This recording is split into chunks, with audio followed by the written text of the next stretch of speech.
Well, hello and welcome to the Las Vegas National Horse Show. Incredible couple of days it's already been, and today you join us for the Las Vegas National Welcome Speed Classic. Tonight's all about the speed, and you can see the venue there.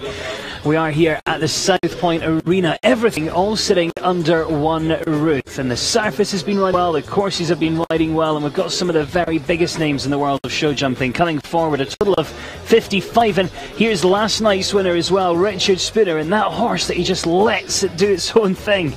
It really covers the ground, and he was crowned a champion yesterday here at the Las Vegas National Horse Show. Today, though, it's all about the Las Vegas National Welcomes Classic. Oliver Kennedy sitting alongside me today. Oliver, this is all about speed. All about speed. Fastest horse with the fewest number of faults is going to take home the winner's share, the lion's share of our $50,000 purse, brought to you by Walter Oil and Gas Corporation. It's going to be an exciting track tonight. And of course, this is one of the competitions that we're going to have a great chance to see some of the partnerships that will qualify for the next leg of the North American League in the Longines FEI World Cup Jumping as it visits here in Las Vegas. So it is a total field of 55 partnerships coming forward tonight, and we're going to be taking a quick look at that start list. And there's some great names up there. Christian Heineken representing Germany, with Joey Gatlin getting us underway.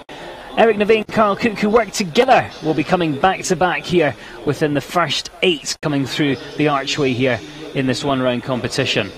Jennifer Gates, who just won the National U25 Championship just a few weeks ago in Lexington, Kentucky. Kristen Vanderveen, Bull Run's Faustino de Tully, had an awesome summer in Tryon, North Carolina, in the FEI competitions there. It's a great field of riders. Again, they are allowed to ride 2 tonight in our competition. You see Carl Cook will be coming back as well. Hunter Holloway, a top young rider here in the United States. Hugh Much, a seasoned veteran. Christian Heineken again coming back. Ben Mayer, who was a winner last night with Tipsy de Jarrell. It should be exciting. He took the win in our opening FEI competition.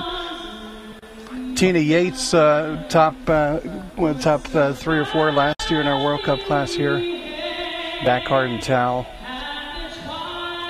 Really is wide open tonight. We can hear that national anthem in the background, and that means we are just minutes away from starting. If you have just joined us here, it is one round. It is going to be directly against the clock, and of course there's already some great turns that we can see out there on the course that they're going to be trying to get.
Well, what an incredible voice. What a great way to start this international competition here at the Las Vegas National Horse Show, held here at the South Point Arena. 55 in total coming forward here this evening. It is one round. It is directly against the clock. And of course, audiences joining us from around the world. And it is all down to this man, a level 3 course designer from Mexico, Oscar Sorbin, who is our course designer. We can see the time allowed, 72 seconds, 12 obstacles and 15 jumping efforts is what our combinations will face as they come forwards here this evening. And it is Joey Gatlin who will be getting us underway with Ramstein, a 9-year-old gelding. Joey, of course, one of the top national and now international riders in the United States of America. She's ridden in World Cups before, and it is Joey who will get us underway. A bit of a pathfinder for us. Well, Joey, seasoned veteran on the West Coast, is also represented. She's been to the World Cup Finals on a number of occasions. She's going to kick it off. It's a tough course tonight. Just right off the bat, the first 3 jumps, number 1 going away from the gate, a triple bar as she approaches that, the Longines triple bar. And then they take a little swirl across the ring here, a bending line. After they jump one, they head up to the Walter Oil and Gas fence. There are the oil derricks. And then they roll back here as they come around to the fence number 3. It's a culvert wall, a cutout. It's going to be a little difficult, careful blocks, and it's got something for the younger horses to peek at underneath. That's 6 strides down to number 4. 5 right by the gate, and then it's a roll back here as they come back across the ring. A vertical at 6, and that's gone. Yeah. Tight 3 here. Whoop, she sits back up to fit that in from 7 to 8. Then down across the diagonal of the ring, they come to the triple. It's kind of a snug combination there. She takes A and C down, already up to 12 for Joey. Just a few efforts left. And then comes down towards this final fence. It is that signature Vegas fence to finish. And it is 12 in total for our first to go. 64.96. And we already saw, you know, some of those great turns. And early on as well, that rollback from 2 round to 3. I think that's definitely going to save some seconds for those that want to take on that challenge tonight. Yeah, he's not really... if they're going to really take a shot at it, there's so many careful jumps and stuff for them to look at that... I think a good, not conservative clear round, but just a forward pace should probably get a fair piece of the prize. I don't think you're going to see... They don't want to overcook it tonight. Yeah, I mean, they're all trying to get in with their big horse for tonight's class. Well, that tone is sounded once again. This time it is John Perez and Utopia. Now, this is a horse he's been jumping internationally since about 2009. He's taken it to the World Cup finals in the past as well. Really has been on fine form. Second yesterday as well, of course, in the classic that got us underway here on the international division.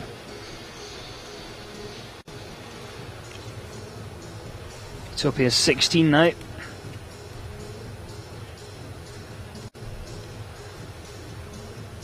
He's carrying a little more pace just to start off than Joey did.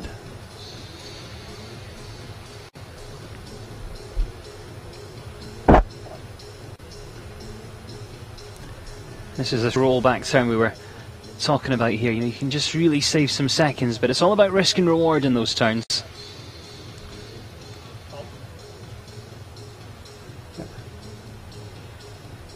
John's already attacking the course way more than Joey did. Yeah, it's a horse he knows inside out. He knows just how much he can push this. Really forward down the line there. Shaving a little bit of a turn coming into the triple, trying to save some time.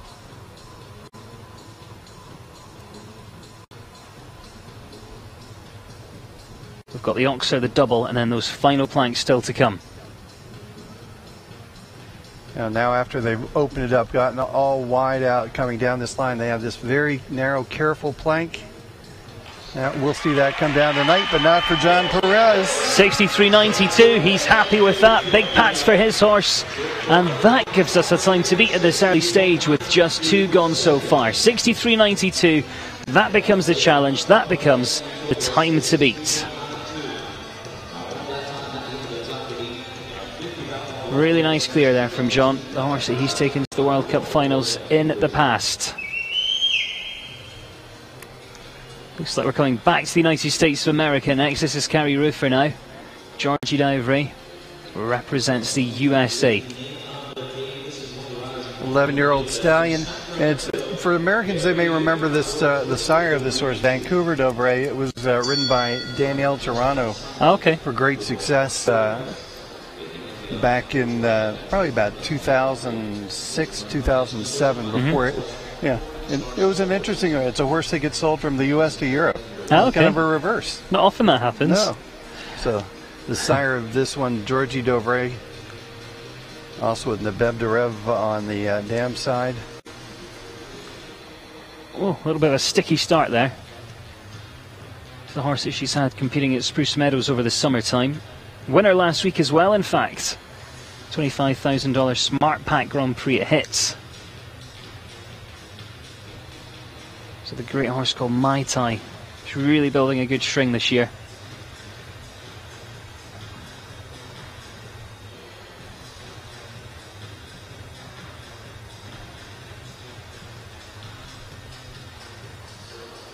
So many of the competitions being live streamed around the world.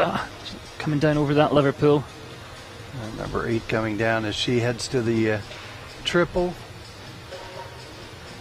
2 to the 1.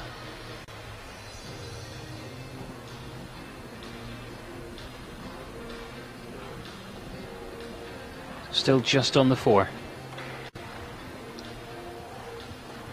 And jumps the final fence, so finishes on 4 here this evening. 62.10 is the time, so actually the fastest time we've seen so far. But of course, just having that one rail to finish on the 4 there for Carrie and Georgie Dowvery representing the USA. Plenty of people from around North America watching on Facebook Live here tonight. Molly Strathman from Jacksonville, Florida. Giselle Argentin from Montreal. Sally Hardy in Philly. Chris Moody in Michigan. All with us this evening. Well, we can see Carrie heading out. And it is Christian Heineken that we're going to be turning to next. Represents Germany, MKH Kalango. Last year he was the winner of our World Cup here in Las Vegas, and that earned him a berth to go to Omaha, Nebraska to compete in the finals. And when he got there, he was actually 5th in one of the opening classes, and of course the field there is super strong. Makes his home base in Texas here. Yeah, he moved over to the USA, I think it was about 2008. Looking back in his history, became a professional at the age of 17 after being introduced to horses by his granddad. Christian and his wife Erin, their young child that they have, traveling around, quite competitive. You know, when the hurricane came and hit in Texas, they were sending trucks, helping, running hay, doing anything they could to help people out down there. They're right outside of the Dallas area, Dallas-Fort Worth. It's quite a sort of delicate line, that one he's just had down, coming across the centre. Yeah, he's got questions asked all around this course, and really there's no place that you can say they let up, and you know, he's testing them all the way around. Yeah. Jumping the 2 to a little snug 1 stride. Just keeping that forward pace now as he starts to make his way around towards that finish line. Clears the last, stays on the 4. 66.62, that's the time. Takes him into 3rd place. 4 gone so far. And Christian Heineken heads into 3rd.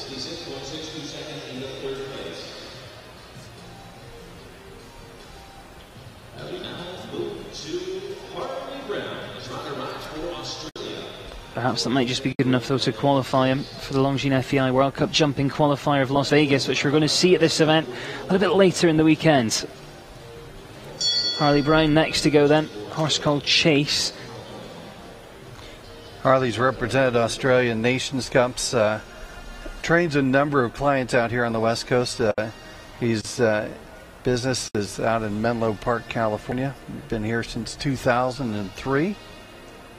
I think this horse, I think we've seen his wife ride it quite a lot this year. Yeah. His wife Olivia's been riding it most of the year. He just moved up and needed a horse for the big competitions. He's stolen it. Yeah. I'll see how that goes over home.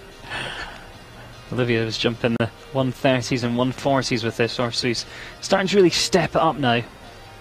Certainly got a little bit of scope in there.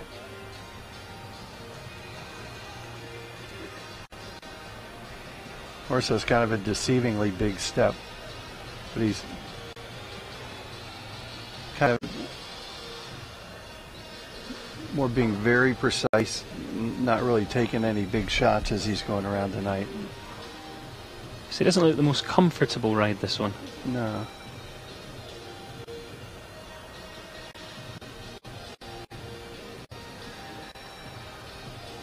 But he's getting the job done, he's staying clear. 63.92 is the time to be beaten, so not going to quite trouble that time, but as you said earlier, just, that's gone. So all comes to A and B at that final double combination. Came so far, and I was just about to say, you know, you were saying earlier, just a nice forward clear. could end up in a good place tonight. He comes all the way around towards that kind of penultimate question. Finishes on 8, 68.51 and 8 for Hartley Brown. Let's see that again. It's almost twisted coming in. He's kind of stumbled out, coming out. Hartley having to do a little recovery as he comes to that final jump. Yeah. I think he said I could have had a V8. Plenty more still to come here. About 49 left on our start list here tonight. Andy Coker coming next. A horse who's been competing since July. Kahula representing the USA. Kahlua, like Kahlua. Kahlua. Kahlua. This is a rider, we kind of crowned him Go Big or Go Home Coker, because when it comes to speed class, he does, there is no I'm going for the quiet, clear round. He goes to win every time he's out of the gate. He's had a great year, showing all over the United States, Mexico. He'll be going to the Paris Masters coming up, received an invitation. He's going to ride on representing the U.S. squad. In the new format they have coming up. I have to say, he really is as cool as a cucumber. Yeah. He can just memorize the course at the gate, come in, have no nerves, and jump clear. He's really, just overshot coming around there. Yeah, jumping right at the gate. Kind of, horse kind of looks off. There's the clock on the landing side. A lot to look at down there. But now he's going to step it up, try and be a fast 4. Shaving that turn a little more, coming back to the triple.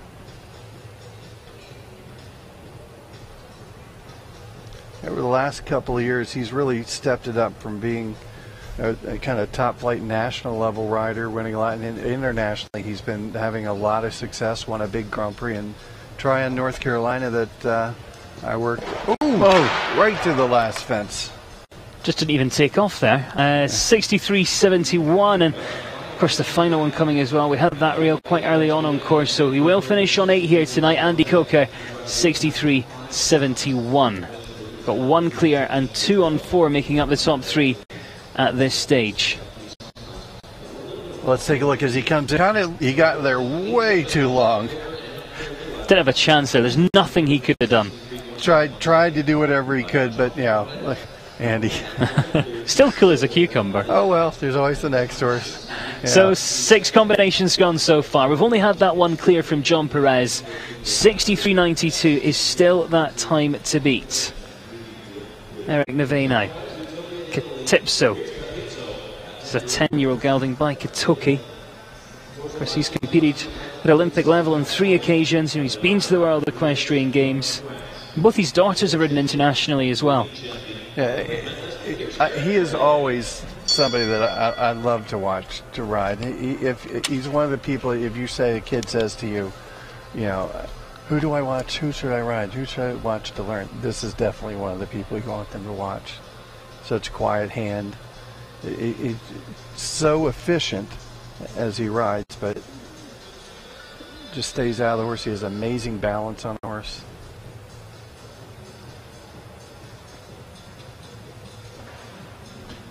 Not the best start. No. I think you said too many nice things about him there. Yeah, it's like...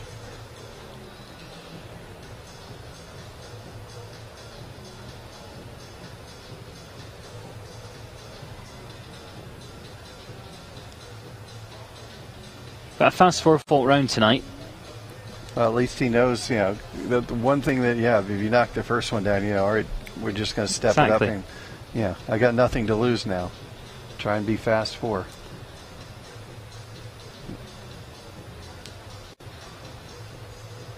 Fastest of the 4s at the moment sits in second. That's Carrie Ruffer. She's on 62.10 and 4.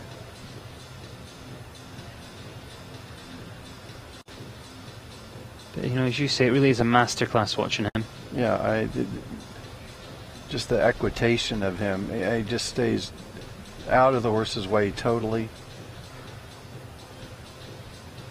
Comes round towards the last, jumps that plank, so he will finish on just 4. 65.80. Second fastest of the 3 4-fault rounds we've seen, so he heads top 3 at this stage into 3rd place after 7 jumping so far. You can take a look as he comes to that first fence.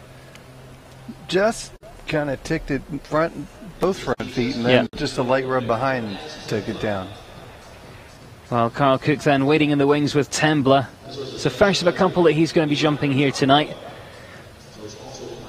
He competed in the World Cup finals. He's done a couple of those now. Trains with Eric Neve, of course.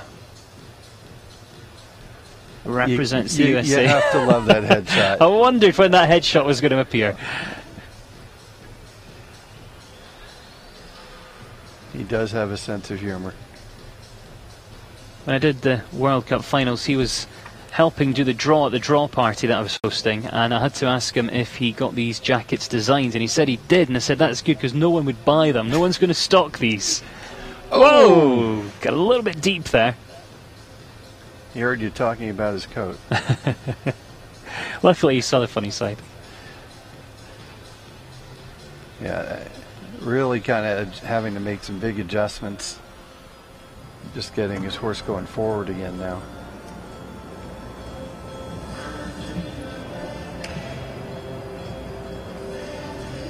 Joking aside though, he's one of the big personalities now in the North American League.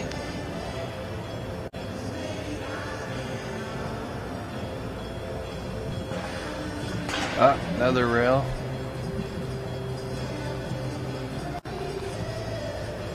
He's kind of shaking his head. But we can't forget this is only the first of the two horses that we're going to see him ride tonight. So we're going to see him at about 20th or 21st in the order, back with that second one. With this one though, the result, it is 8 faults. It is 8 and 63.02 for the USA's Carl Cook. John Perez still sitting out in front. 63.92 is still that time to beat.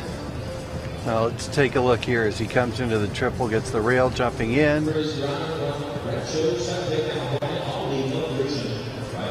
Picking up the second of his rails on track. Megan Gardner's asking, is his horse a red dun or a clip chestnut? I think it was a clip chestnut. Yeah. Looks like Ali Milfarushin from Iran. Clarinus. Another combination that have been going very well recently with some really consistent results on the circuit. I think in this sport consistency really is key. Of course, he's been progressing up the levels with. Ali is a big personality on the West Coast Tour. Has also ventured in, run some horse shows. He and his brother used to own a nightclub out in San Diego.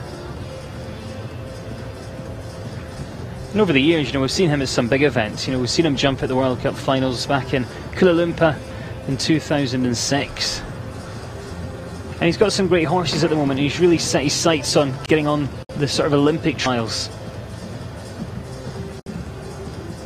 Now back rail of 5 coming down for Ali.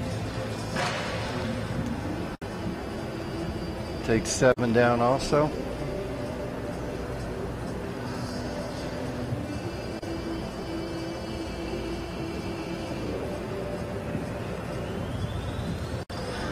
Seems something to work a little bit here.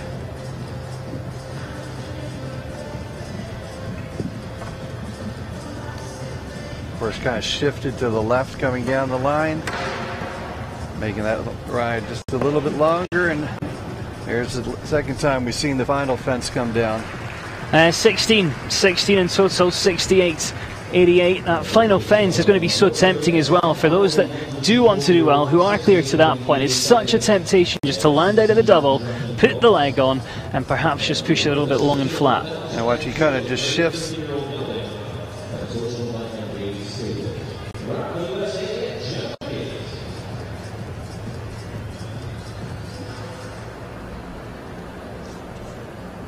I'm sure there's a little bit of disappointment there. Yeah. 46 combinations left to go, still just one clear at this stage. Jan Gates is next. Luftic assess for the United States of America. 5th in the World Cup qualifier at Royal West in Calgary with this very horse.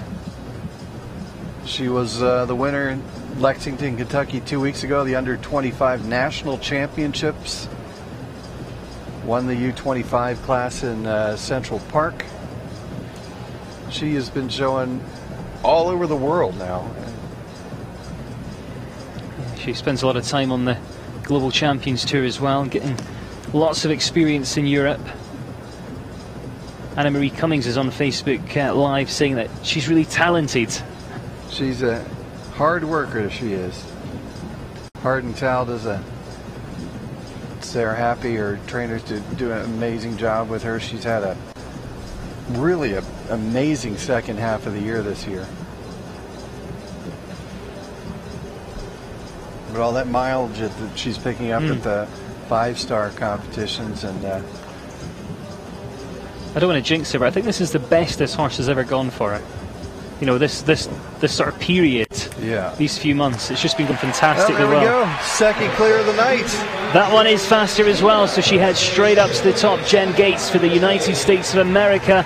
Luftica says sets the new standard, 63.5. That becomes the challenge and the time to beat. Pushes John Perez down to second. Fastest for the fours, Carrie Ruffer moves down into third place. She is so grounded, has great natural feel. And now we have a new time to beat. A new time to chase. And of course, as it gets faster and faster, it adds the pressure on. And it becomes more tempting to take those little risks.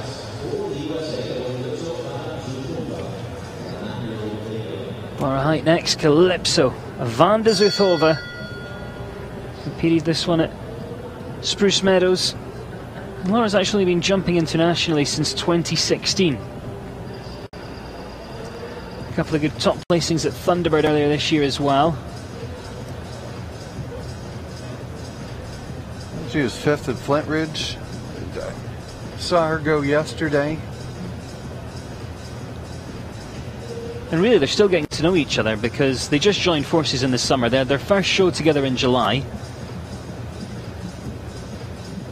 And now they're campaigning here internationally.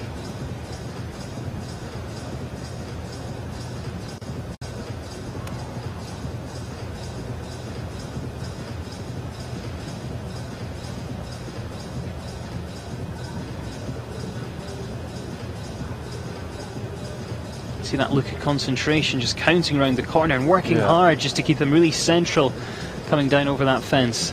Yep, she balances up after every jump. Just a little bit of a hang time with this one.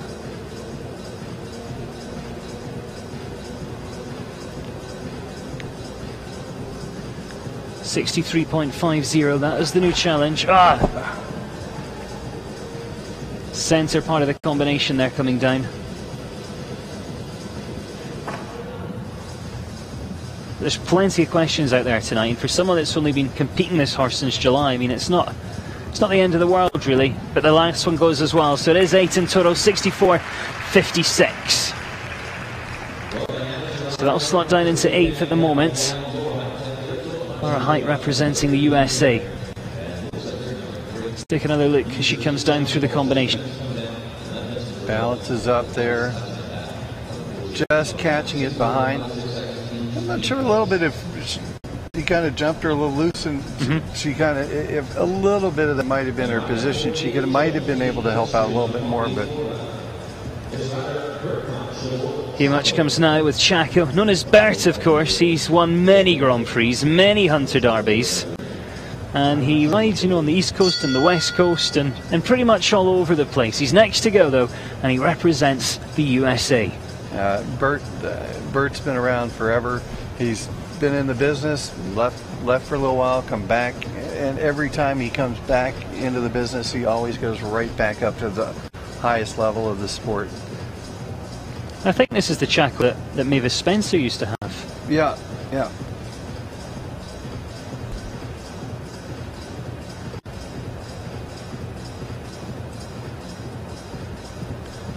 Former winner of the AHSA medal finals, now known as the USCF. Father was the winner of those finals also. Both have both Bert and his father rode for the U.S. team. So that must be the only time that's happened, I think, is it not? It's happened, but it's not often you see it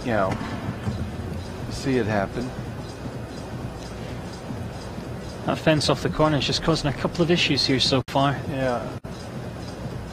Just, there's a lot to look at the gate. Whoa.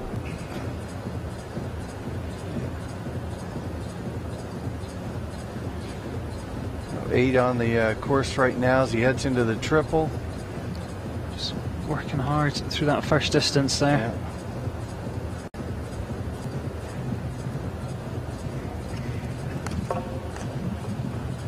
Straight. Oh!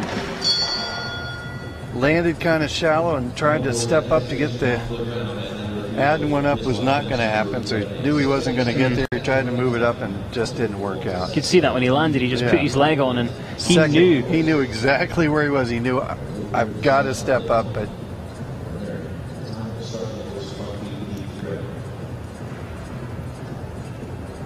Horse Network have got a new contest running to see who can get the most mentions from us tonight. I'm sure we can be bribed.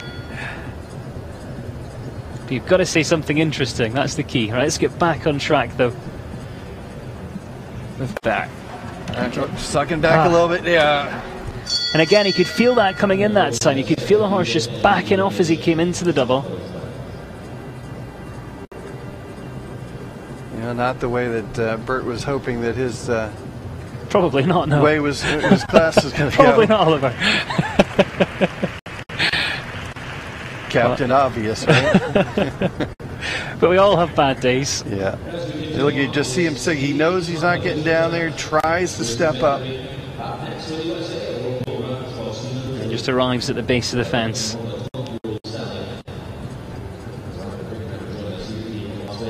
So we've got two clears. That's Jen Gates of the USA sitting at the top. John Perez sitting behind her in second place. But 63.50 is the time to beat as we go to Kristen van der Veen now, who runs for Sino d'Italie. She, of course, runs Bull Run Jumpers, based down in Wellington, Florida. She spends a lot of time traveling to Europe, sourcing horses, producing horses.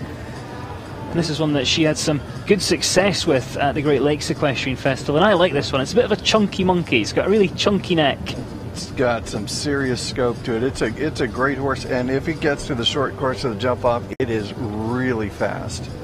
She won about 7 classes in Tryon, in ranking classes and Grand Prix, also on Chicago. Decided to come out west.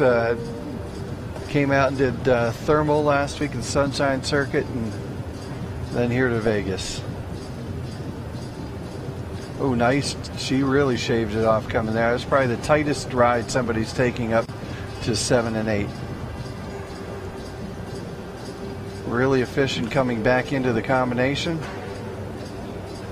This keeps going like this. I think the top of the order is going to be troubled. Come on, come on. Speed to speed, speed. She's coming. One jump to go. She can take the lead. She easily take the lead. Smashes the time. Such a fast horse. 54.77. Kristen van der Veen goes right up at the top. Huge big pats for her horse. And that was amazing because she just let it travel. She let it cross the ground, but she was also able to turn it without having to take that check or rebalancing. Well, you see how she was on such great winning form over the summer season. Her July and August were unbelievable. Now that I was talking to her yesterday, and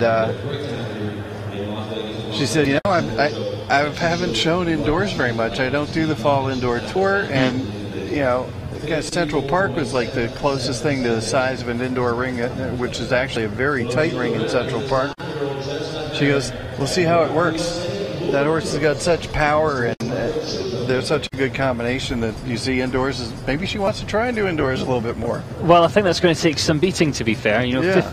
54.77 is about 9 seconds faster or something. So that news will filter backstage. It's going to add the pressure on. You can see Lauren Crooks just getting organised with Combicil de Rev. First of a couple of rides. We're going to see her towards the end of this one-round competition, back with another one. comes very much from a horse family. Works well with her brother now. He's from Washington originally.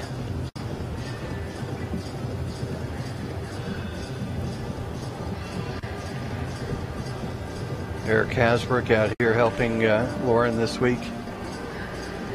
Help. Fence 2 comes down.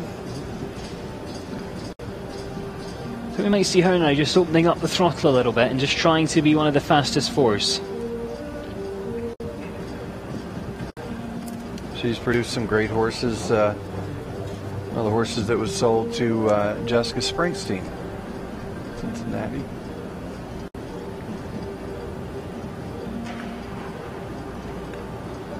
Elizabeth Clark, Jessica Rogers and Sheila Thrisfelt all saying how well Kristen rode and how amazing her round was.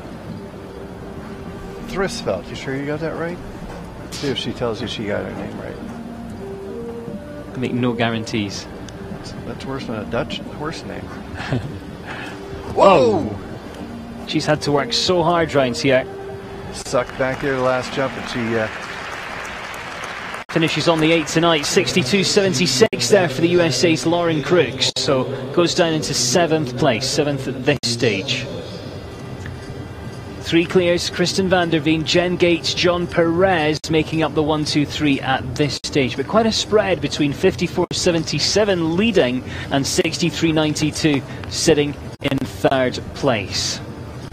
So not the night Lauren was hoping for, but we have so much more still to come.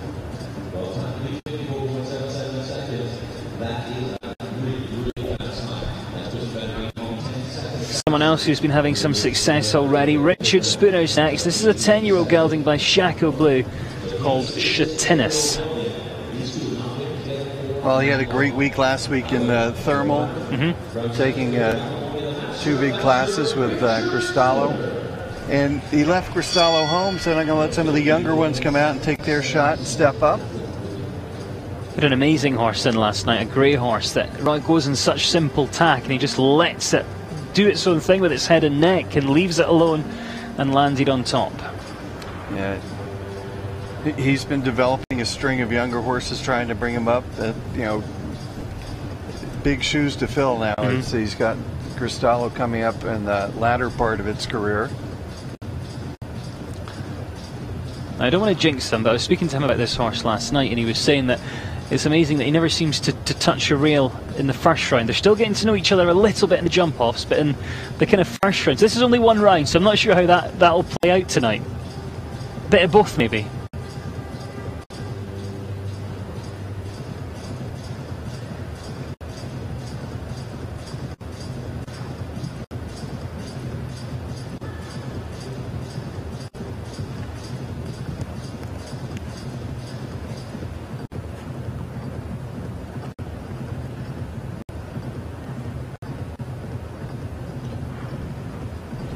Right now, it's almost a replay of the way he rode the other horse last night. Just this is his style, isn't it? Yeah. He just lets them move in their natural fashion, makes little adjustments where he has to. Stays out of their way, just tries to get them into the right spot, and without making major adjustments, stays on that forward look the whole way. Oh, sticky coming in there. Yeah. A little bit sticky, but gets away with it at the last. So let's have a look. 64.19, finishes on the 4, goes into 5th place then for Richard Spooner, representing the USA.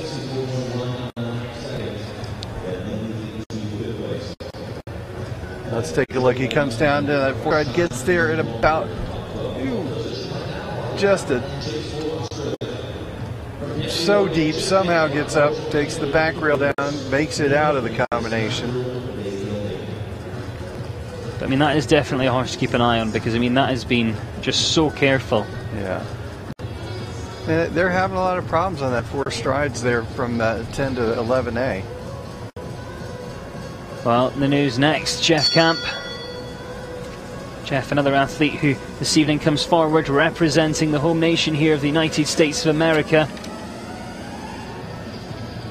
Jeff, who was raised in Calgary, but now, of course, based down in Oregon. Natalie Hughes is asking, where can they find an order of go? If you go to longinetiming.com, click on equestrian, go to Las Vegas National, go down, you'll see the schedule today for Thursday, and you'll see the class that says live, and click on that and you can see the live scoring as you go. He's starting off at a good pace.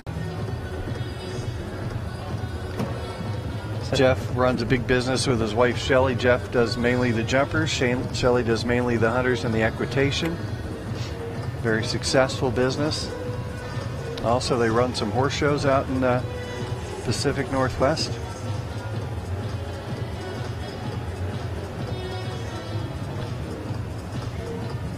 See that determined look with his mouth open as he comes down the combination there. 54.77's at the top, so I was going to say he's not going to beat that, and he's definitely not now.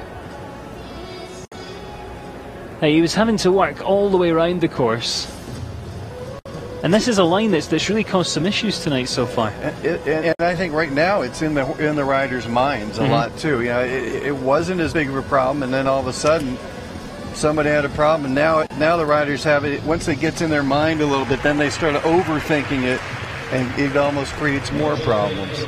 Well, he's a little touch over the time allowed as well, so it's 8 for jumping and 1 time fault, total of 9 and 76 seconds there for Jeff. Time allowed tonight, of course, set at 72 seconds. It really jumped way up over 10 coming in, catch the back rail, landed kind of shallow, and that makes that 4 strides ride even harder. You know, he's produced some great horses over the years.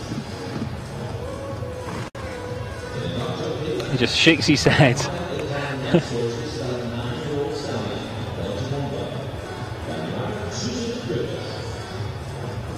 Got Max von Zimmerman watching as well. He, of course, another horse show announcer, does lots of big shows in the United States. I saw him up in Thunderbird earlier this year, and he's saying that's a new horse for him. I'm sure we're going to see them do great things in the future. Let's get on, though, with Susan Griffiths now in Doctorow. They showed a lot of good things in that class tonight. Just that one line, really. So this is in Doctorow. Susan spends the winters in Wellington, Florida, and lives outside of Denver during the summer months.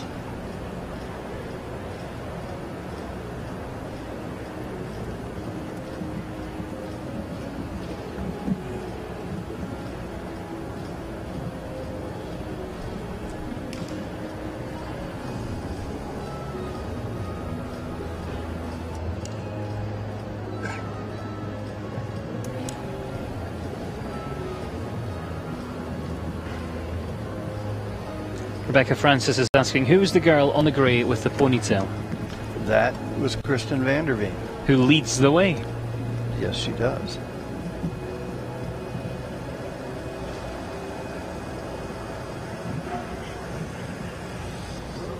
As Anne Rankins thinks it's a scary combination going into the corner like that, and it gives the illusion that they're going to run into the wall. But actually there is quite a bit of space as you land on the other side. Yeah, it's much more room than it looks like on the TV.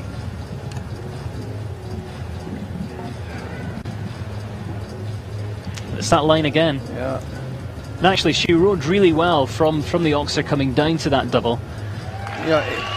Now they're thinking about the line so much that the problems are starting to come more at 10 because they're trying to get there a little longer, so they make sure they get down the line, or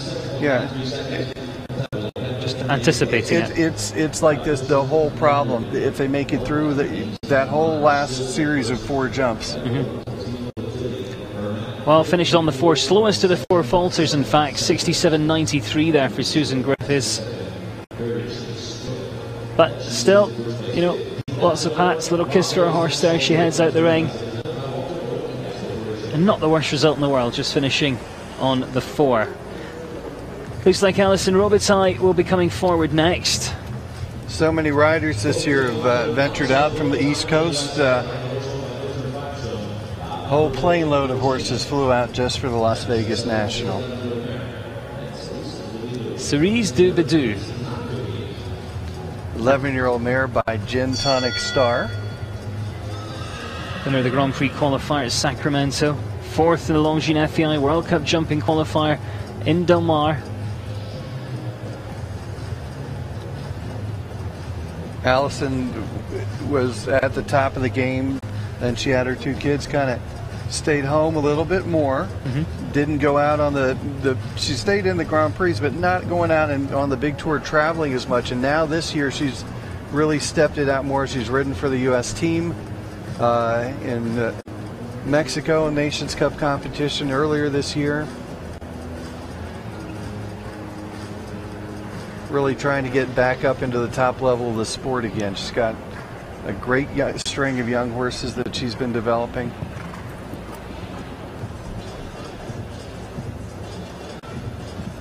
Now, she's been the leading rider in Rome earlier in her career, rode on the team. She was the alternate for the Olympic Games in Athens or it was Kuala Lumpur and Helsinki, I think.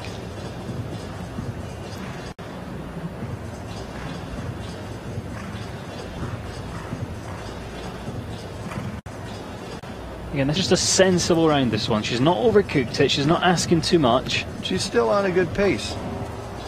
Oh, she takes down the front rail of the double. So finishes on the 4:65.65. Let's have a look. That's around about halfway on the 4 falters, so goes into 6th place, into 6th for now. Just Kristen Vanderveen and Jen Gates and John Perez are the 3 clears. Kristen's sitting just under 9 seconds ahead. Just, yeah. Just under. So easy.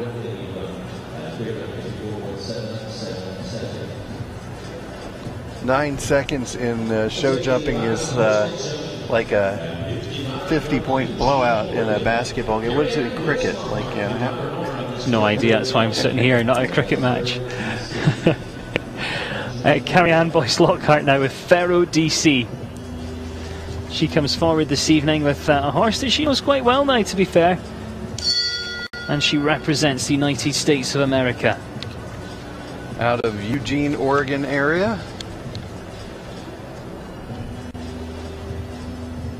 12-year-old by Darko.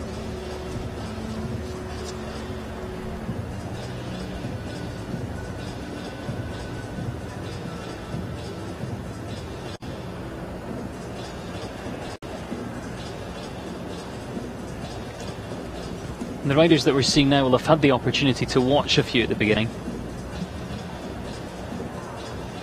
which can be an advantage, but if you have been watching and you're hearing about that line, just add to the nerves as you come in. Should give it a little rub it too. Oh, there we see the first time that number 3 has come down. Kind of peeked down at the culverts and pulled the top block off the wall.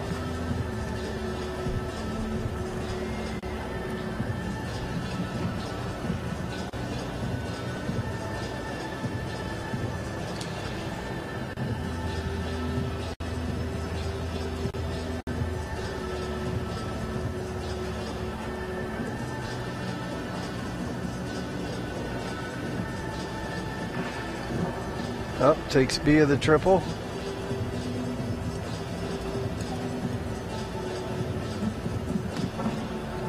And taking down number 10 as she came in on a bit of more of a clip, and the whole line so far coming down. She drops the last 4 jumps on the track. Yeah, so it's 24 tonight, I'm afraid. 66.97 for Carrie-Anne Boyce-Lockhart, representing the USA. We know we've got the 3 clears. Carrie Roofer, fastest to the 4s. Let's take another look down this line. A little rub coming in, and just comes in a bit deep down there. It makes up too much ground through that distance.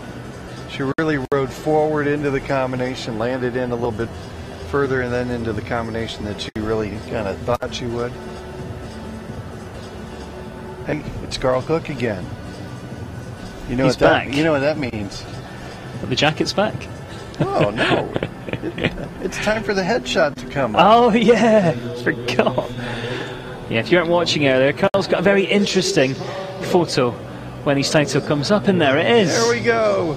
I'm not sure if he's even aware. Oh no, I think he's aware. You think? I think we've talked about it every time. I don't think he listens to us. No, somebody must. So we saw him earlier on with the first of his two. Sits 11th with that one. Now returning with a horse that finished top 3 at Tryon, the metre 50, the Tryon Challenge. Caillou 24, Carl Cook. Caillou. It's like the character for kids, the kids character. What kids? It's a kids show. Caillou. Of course it is.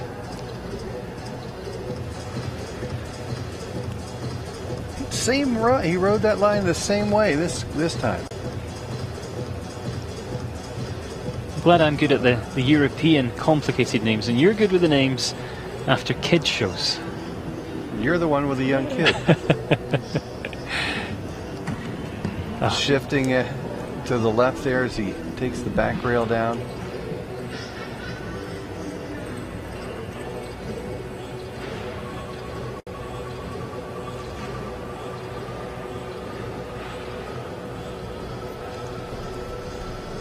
As I mentioned when he was in with his first horse, Carl, who's been jumping at the top level. We saw him in Omaha, Nebraska for the Longines FEI World Cup jumping finals.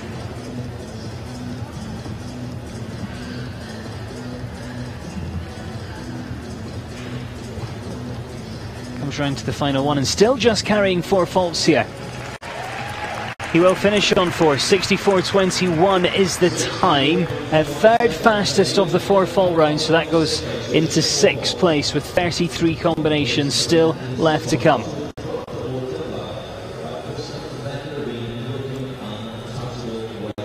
Annette Beck says the jumping horses go in a snaffle anymore, and actually we've seen a couple in a snaffle. We saw Richard Spooner's horse last night went in basically a big egg-butt snaffle.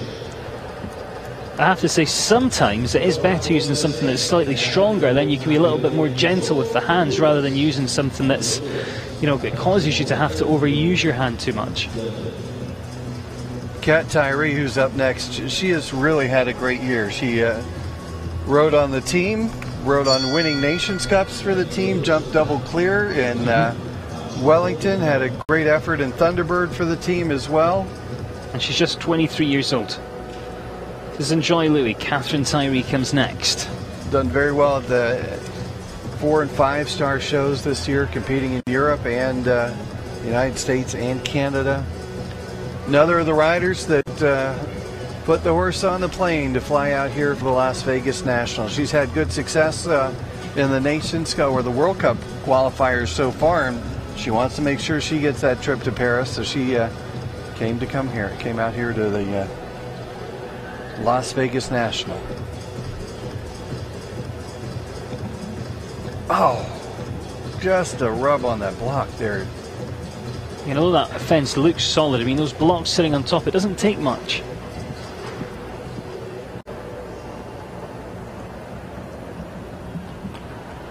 A few people just confirming how many clears we've got so far. We've got 3 clears at the moment. That's Kristen van der Veen, Jen Gates, John Perez. Fastest of those is 54.77. Slowest of those in third, 63.92. But I think that gap's going to just close up a little bit as things go on. Still 32 partnerships left to come forward.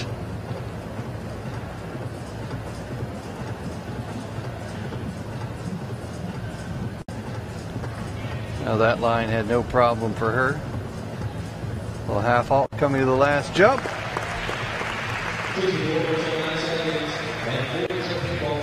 So it is 4 in total, 64.79. Kat Tyree there for the USA will go into 7th place. Won a class opening night of the Washington International. Had a pretty good national horse show also. Yeah, she's had an amazing year. We're about to go to someone else who's had an absolutely amazing year. That's Hunter Holloway, VDL Bravo S. Winner of the Grand Prix at St. Louis National. Second in the 4-star $216,000 Grand Prix at Tryon. And she had a very good Washington International as well. Was second in the Puissance horse jump Welsh. And she just went in it to help them fill the class and jumped all the way up and She went at 6'3" easily. When they went up to 6'7", she was like, "Yeah, I'm gonna do the Grand Prix tomorrow night, so I'm gonna bow out." But looked like that horse could have gone well up into the upper 6 feet, maybe 7 foot height. 6'3" to me is absolutely huge because I'm only short, but 6'3" to her, I mean, I think that's about the same height she is. She's a tall girl. Won the McClay finals last year at the National Horse Show, the Washington Equitation Championships.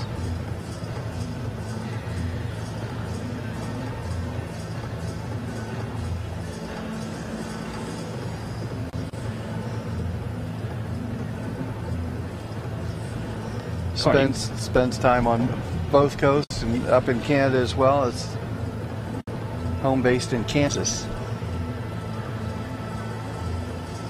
Courtney Miller says, "Good luck, Hunter."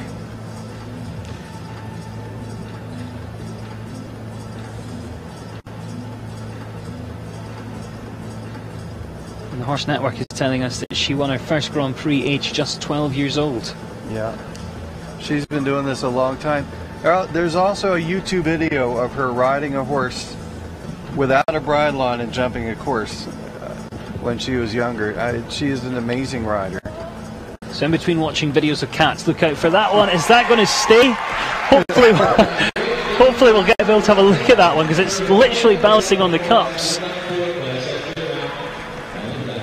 Now with any luck it'll just stay there till she gets out the ring. Or one of the jump crew will come and help her out. But either way, she gives the horse a huge pat. 64 seconds is the time for Hunter Holloway, and slides down into 4th place at this stage. That was lucky. Hey, you know, take it anywhere you can get it. You can see that. You see just balancing there. That was sheer luck. I mean, she should be out tonight in the casino. Without a doubt, she should be out there now. She's old enough, isn't she? No. Oh, she shouldn't go out to the casino. Bad idea. Don't do that. Peter Petschtig now, Colour Your Life. 3rd in the $100,000 Grand Prix of Del Mar earlier this year. Regular on the hit circuit as well. 54.77 time to beat here.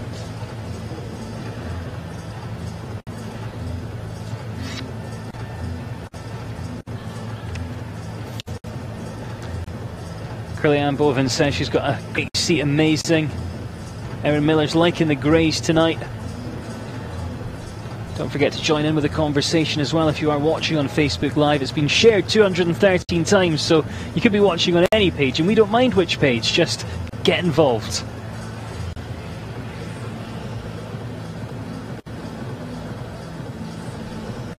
He's using the room here.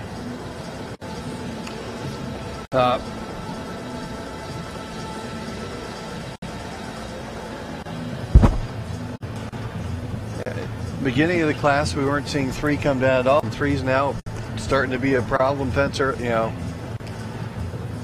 kind of changes throughout the class. One thing I can say is Oscar Silver on the course designer has spread the rails all around the ring. Yeah. He's getting rails everywhere. He's a really clever designer. Yeah. It's amazing just how much work goes into designing these courses. It's not just throwing matchsticks up in the air and see where they fall on your page. There's so much thought goes into the tests and the lines, and he'll be watching this class, you know, thinking about that course for the World Cup qualifier later in the week. Little buck across the finish line there to finish on 8:66.51 the time for Peter Petschnig and Colour Your Life. Yeah, he rode that final line, the 4 to the 1 to the skinny so well. You know, it just kind of got in there a little forward, coming to the wall, and took it down behind.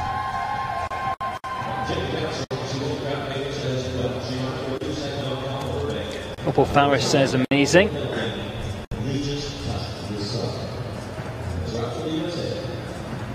Jenny McAllister, Lee just touched the sun. Competed in the 2014 World Cup final. And of course in Omaha earlier this year as well.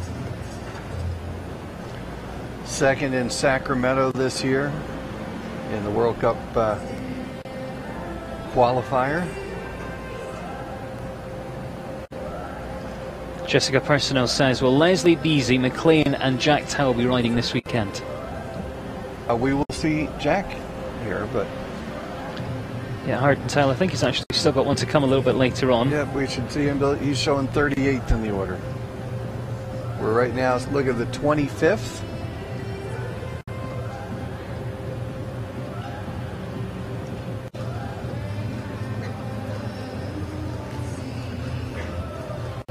Paul Cowan says that he remembers Kristen van der Veen jumping the child adults in Ocala. She's been around for a long time. Her brother Josh too, the father Keith, all involved in the business.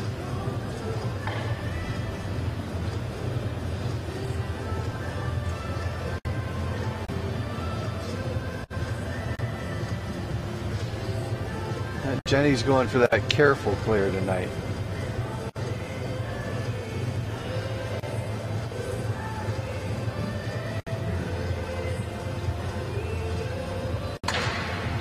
Oh.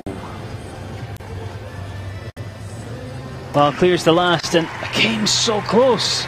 Just the back bar off the Oxter coming into that penultimate question on this course. So finishes on the 4. 68.45 there for the USA's Jenny McAllister, and Lee just touched the sun. So at the moment then heads into 13th place, into 13th. Just catching that behind. Kind of ride just a hair quiet. She was sort of beautifully coming in and just was trying to give that nice careful ride down to that line. And all right, let's see if Bert can improve on his first round performance. Yeah, we saw him earlier on. Too much for Bert as he's known. Back with Clochard. It's a new ride for him, this one though. David Spencer had some really good success with this horse though. Big Grand Prix wins earlier in the year.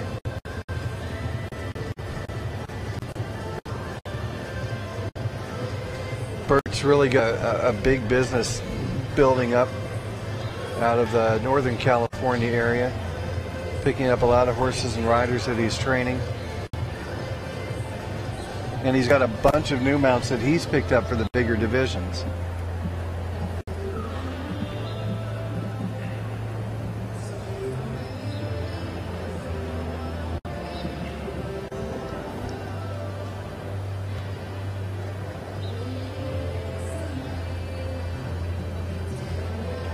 See, the horse is wearing a nose net tonight, and that's just to help with the sort of dust and allergies, isn't it? Yeah.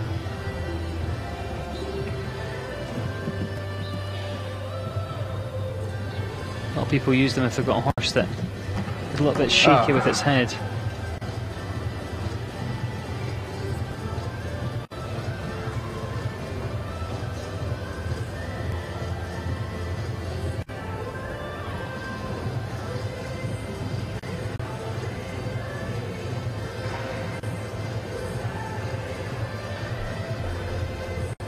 Karen Hansen Macero watching from San Diego.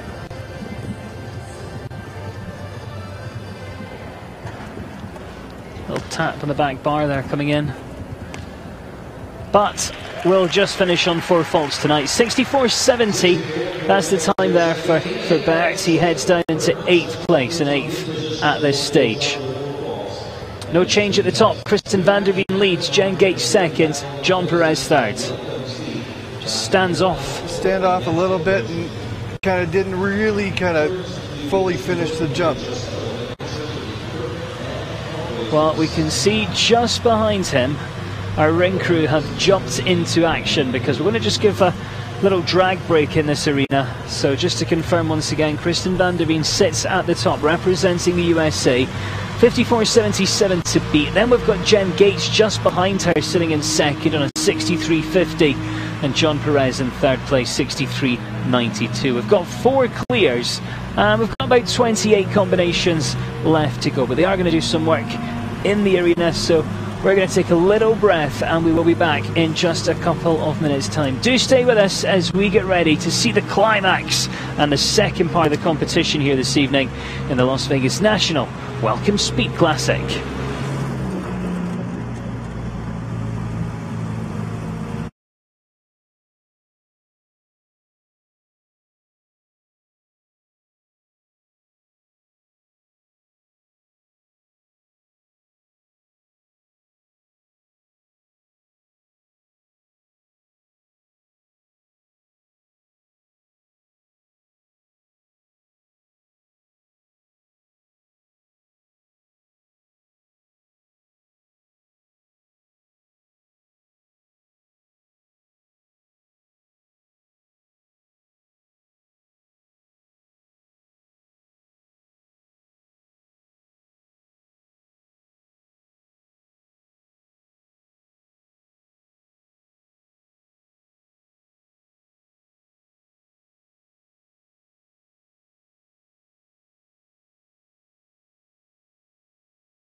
Let's get ourselves back underway then. It is the second half, so they've done some work on the arena. We've had a little arena drag, and the stage is set once again. If you have just joined us, it's one round competition. It's directly against the clock. We're under international rules, and it's Kristen van der Veen that leads, Jen Gates second, John Perez in third, and 54.77 is the time to beat. This is Callan Solon that we can see now.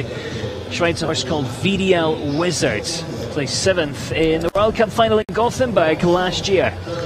Another one of the horses that hopped on that plane from Wellington, Florida, coming out here with, we'll see a few more of them coming up to the starting field tonight.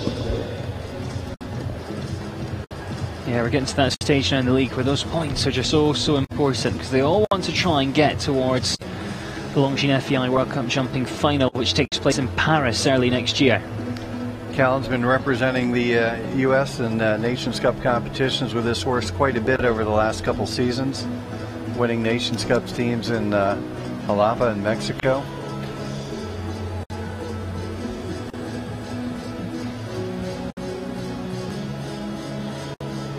Patricia Minter-Lucas says, let's get the show on the road. We're back, Patricia. Sorry to keep you waiting. Let's have a little harrow. Let's do some work in the ring.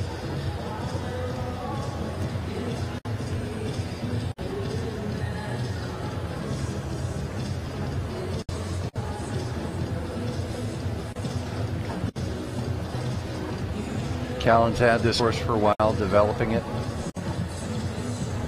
He's kind of taken over as the #1 horse from her horse VDL Torlando over the past couple of seasons.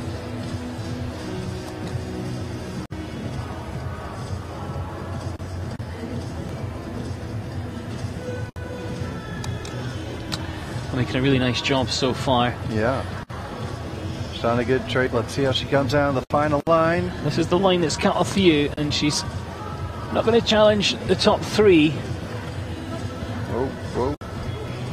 Gets a clear though, and not far away, 63.75. She is going to challenge the top 3 actually. She slips into 3rd place, Callan Solon for the USA. So that pushes John Perez down to 4th. Quite close to the time though of John, and she sits in 3rd place. That just shows you how fast Kristen van der Veen was. She rode such a tight, efficient track around there, and that horse has such a big step that Callan was moving along pretty well, and Kristen is sitting more than just about 9 seconds. 9 seconds, give or take 100. Just 9 seconds faster. Just 9 seconds. That's not a bad margin. No.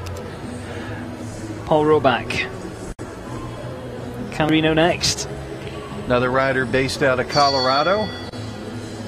You said earlier, consistency is key in this sport, and he has been top 3 on loads of occasions this year. 3rd in the Holiday Inn Grand Prix, at summer in the Rockies. We saw him at the Colorado Fall Classic, 2nd in their 140 Grand Prix as well.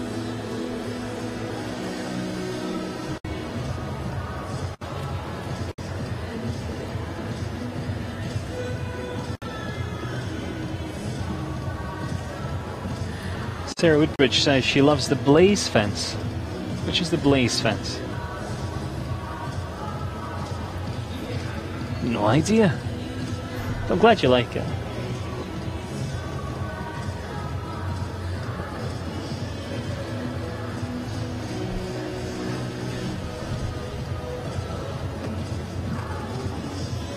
$54.77 time to be on the clock here tonight.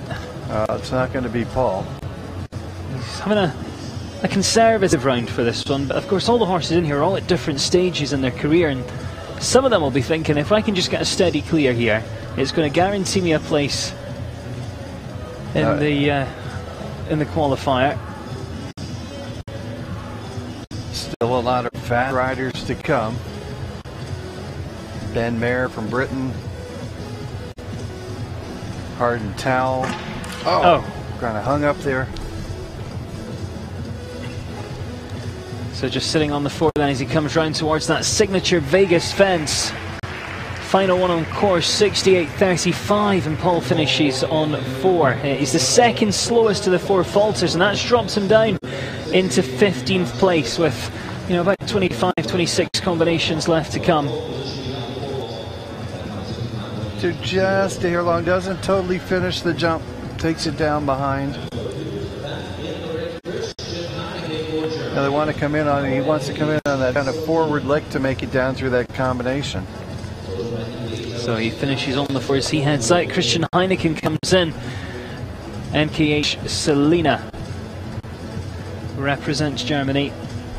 Winner of the welcome stake at the Southwest Classic. Seen him jump well in a few Grand Prix. Giving his salute to the jury as he has a look at that Las Vegas fence.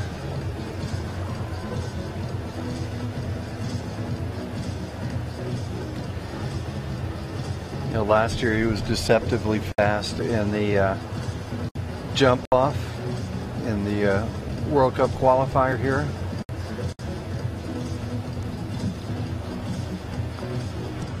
Danielle Bunker is watching in northern British Columbia, hiding out from nearly 2 feet of snow. You should be in Vegas, Danielle.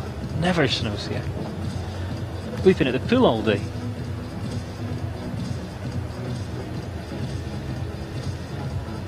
That's why you're so red? Yes. Bronzed, gently. It's more like a tomato. From Scotland, we don't tan.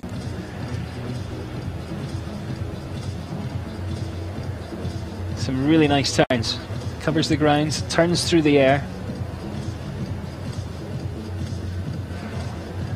Oh.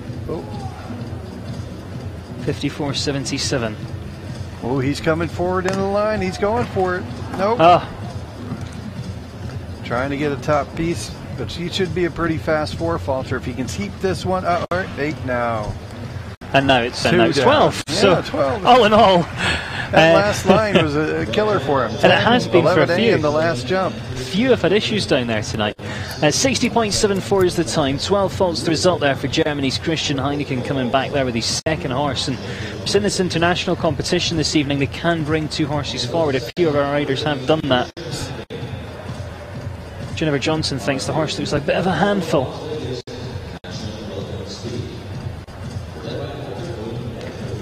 .54.77. I think that time is going to take some beating. I mean, I don't think there's many places that you could save up time from the route that Kristen took. She was covering the ground. Challenge is on. Jeff Camp now, Wordsworth the second.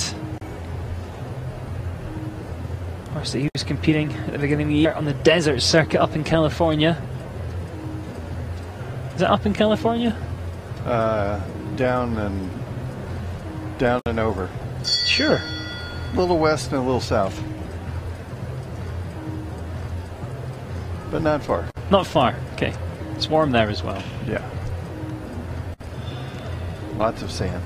You can see him just using the 45 seconds. You hear the tone going. Those that are new to the world of show jumping, they then get 45 seconds to cross the start line. If they don't cross the start line, then that clock will start.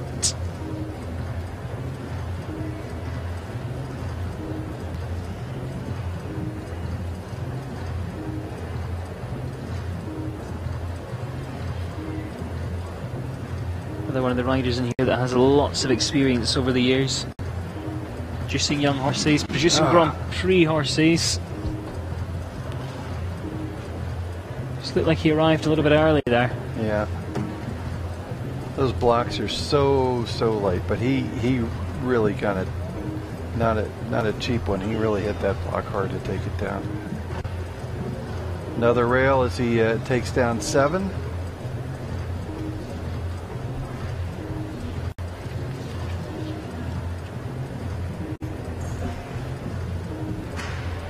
Alison Kramer's asking for the breeding of this one. This one's by Kalido Sunlight. It's a 12-year-old gelding, this horse.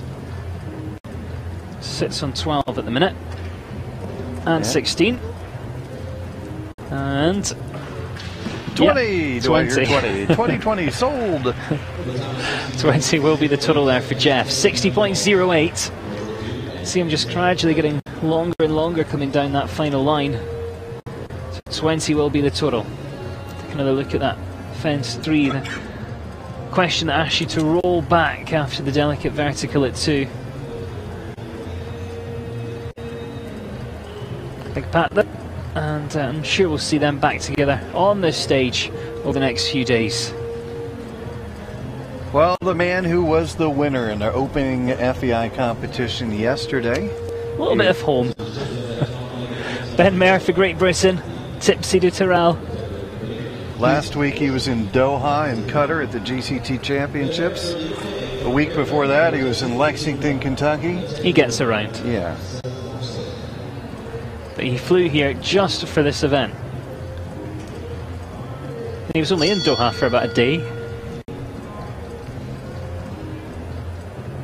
Poden Farms are the owners of Tipsy du Terral. This is one of Emily Moffat's normal horses, but Ben gets the ride on him here at Las Vegas.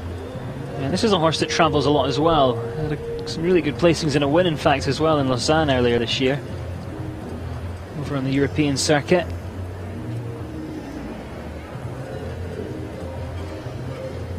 Ten-year-old mare by Toulon.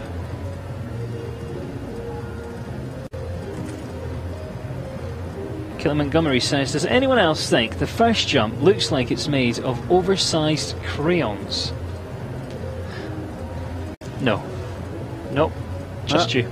He's on a pretty forward clip right now. He's very, very efficient from 1 to 2 to 3.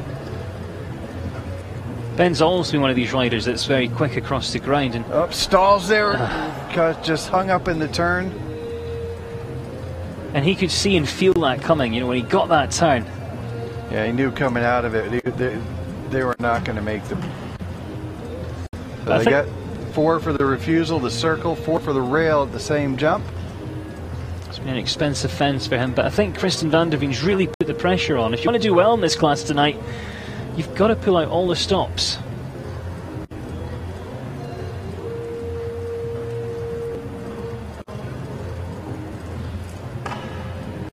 Shifts to the left of landing side of number 10, but then gets it all straightened back up as they come to the Las Vegas vertical, the plank. Finishes on the 8 faults here tonight. 68.44 for Great Britain's Ben Maher, Tipsy du Terral.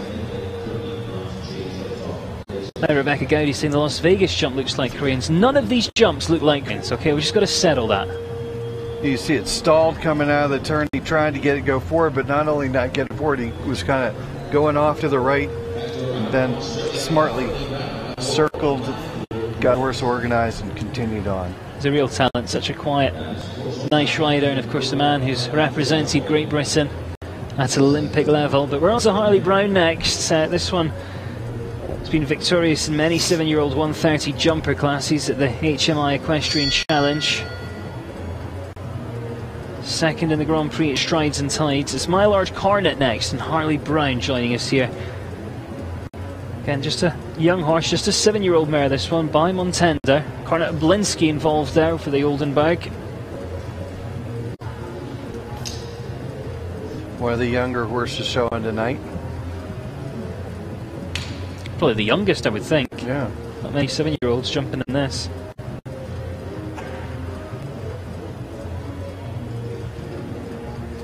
Sarah Ann Woodbridge says it really seems like a pretty tough course, and I think it has to be, doesn't it? Well, it's the qualifier for the World Cup class here on Saturday night.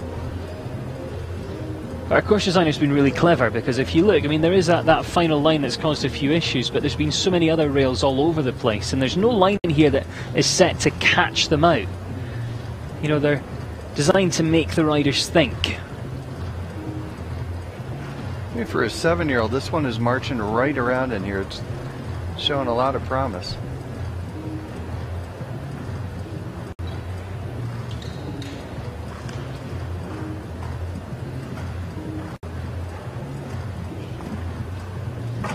Oh, Hardwood stays up. He's lucky. He's very lucky. 1 jump to go. Jumps the last. Let's have a look at the time. 64.50, so that will take him into 6th place. He is the steadiest of the clears, but there's only 6 of them. It's only a 19% success rate here. Hartley's got to be really happy with that round for a 7-year-old to do that, and they don't show very often indoors out here on the West Coast. You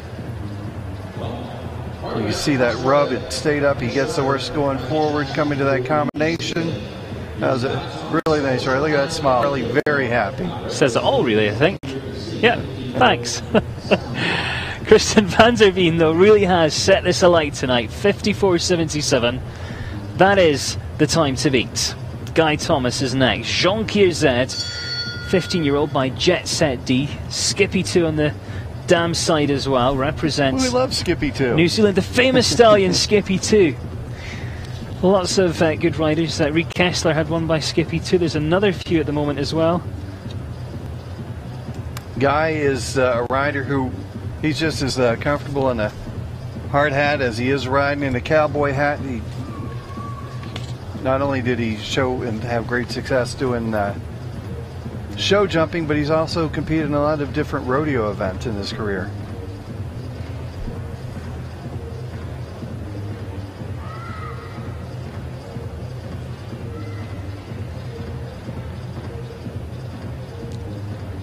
I suppose that must help with the balance. Yeah, his father Butch, a great trainer. Mother Lou is an amazing rider.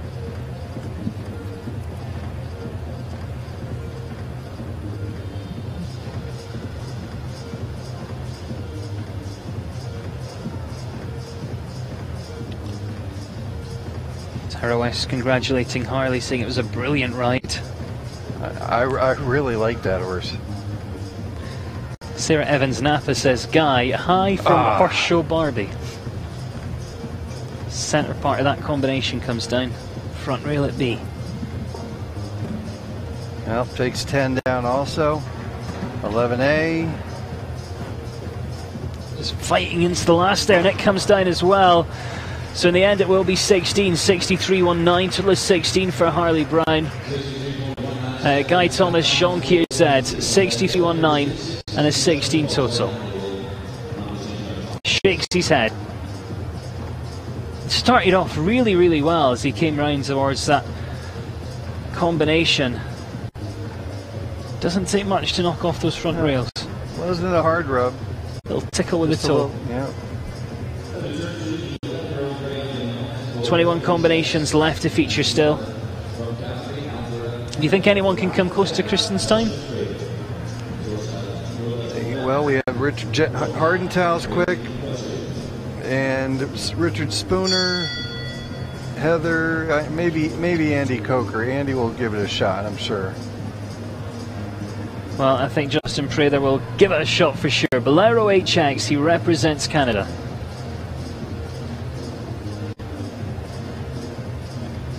Third in the Travo Paso Oak Creek Grand Prix in Central California earlier this year.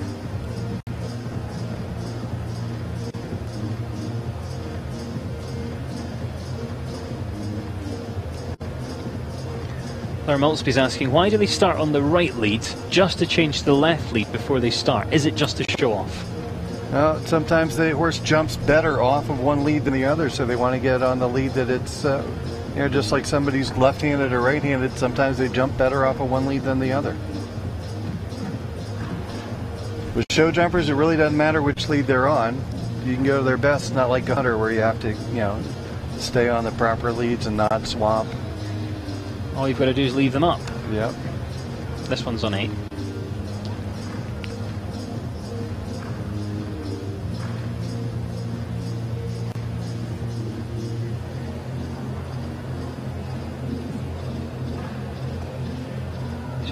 Just jumping across the fence enough. Got there a little bit long coming into the combination. So 12 faults then, 12 the total, 64.09. Justin Prather, Bolero HX representing Canada. We saw him jump well at Thunderbird earlier this year, and now just finishes on the 12.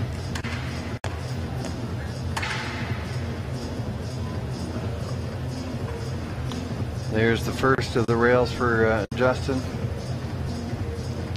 Jimmy Crow Jones says, I've never seen so many men riders sporting a beard like tonight. It's when the female riders start to sport them that you start to worry, I think. The men we're not too bothered about. Zara Shearing comes next for the USA with Dantes. No beard. 54.77 time to beat. We're just having some sort of conversation out there. And off.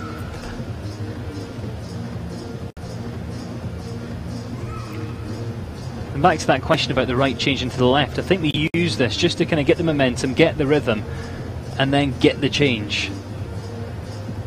because otherwise you'd have to start in the corner and strike off on left or ride a circle or something. So I think that's just the most comfortable way to pick up your canter, get the rhythm established, and really it's not shown off when you're jumping in this level to do a simple change. These horses can do them in their sleep. Well, there really is no different approach. There's only one approach to that first jump. Yeah. So. Well, taking down the back rail on number 4. Looks like it's just fighting a little bit. She's just saying, you know, come on, come back. Lost her stirrup. Gotta get your pedal back. I think it's actually broken. Looks like the stirrup leather's broken, yeah. Well, no stirrup November kicks in. Having to keep her balance. She winds up going around to the triple. Just gotta keep that balance through the combination. Good on her for keeping going, though. Yeah. I think the stirrup's gone all together now. Yeah, that's off.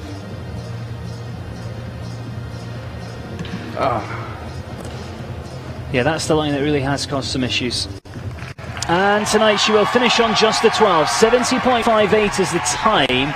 And you can hear the crowd applauding, and she's saying, God, I managed to stay on all the way around. I think she might have some sore leg muscles tomorrow, though. Now you see the back rail come down, first rail, and the stirrup leather went. You can see her coming out. No right stirrup. Quick recap of how things look at this stage. We have Kristen van der Veen for the United States of America sitting up at the top, 54.77. It is Jen Gates sitting in second, Callan Solom in third. It's all about girl power at the top at this stage. But can anyone get close to that time? 54.77, time to beat. Azimado's next. Eric Neve returns, second ride for him. Man who's represented his country at 3 Olympic Games. Won numerous Grand Prix already this year, including one at the Split Rock Jumping Tour.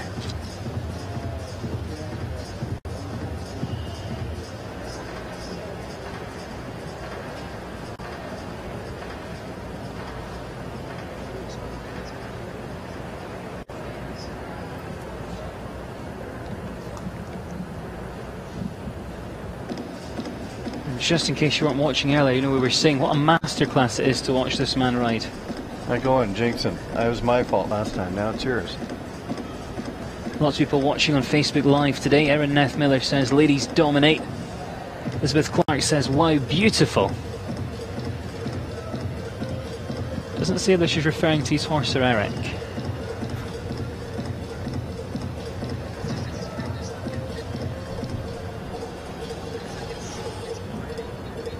Nice pace.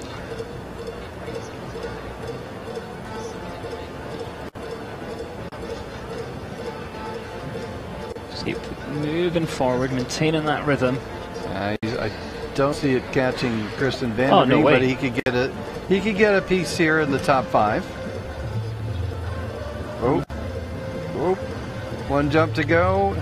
He's not going to be that far away from the top 3. He's going to go in the top 3. 61.83 the time for France's Eric Neve. That will take him into second place here. Pushes Jen Gates down into third. Kristen van der Veen, though, still sitting up at the top on 54.77. How did she do it? She was motoring around. That horse has such a big step, and she took every shot and rode the most efficient route around. Rider who won the Markel Series with the young horses. Last year this was kind of her breakout show in the major international competitions. Tina Yates is in. It's a lot of VDL's the horse. And this was her mount that again brought her to a really good finish in our World Cup Jumping Qualifier of Las Vegas last year. Yep, she's a regular here, regular on various circuits in fact.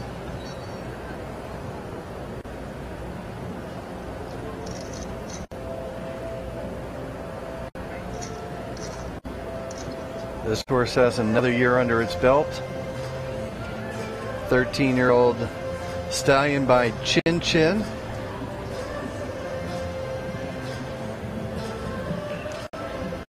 She's got a few really nice horses at the Las Vegas National this year.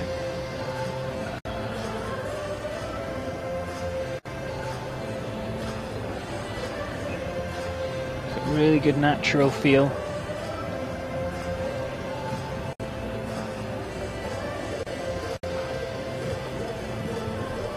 Marianne Harris says, watching this, she's so inspired to paint a show jumper just now.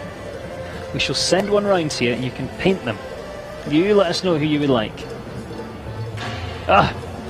You can see that just coming in, just really stretched and didn't quite make it.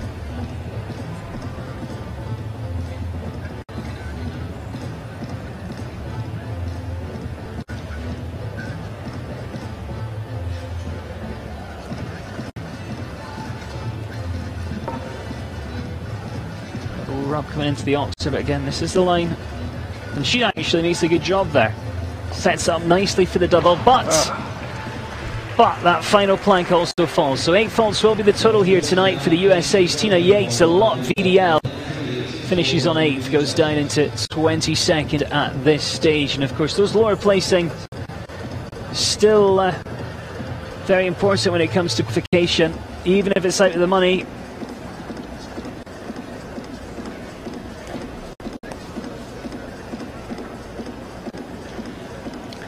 Not too many left to go, you know, strong field tonight, about 55, and we've got 17 left. I think this one is one that we might just have to keep an eye on. Harden Towel, Emil de Diamond AS, third in the FEI $35,000 earlier this year down in Florida. And not a rider who's afraid to go fast. He's ridden against Kristen quite a bit this year. Yeah, he's one that always seems to go for the turns. But he's starting off very sensibly with this one. You're not galloping it. You know, as we said earlier, you just got to watch what horse you're riding. You're all doing different things. He's going a little bit wider. I mean, the track that Kristen took tonight was...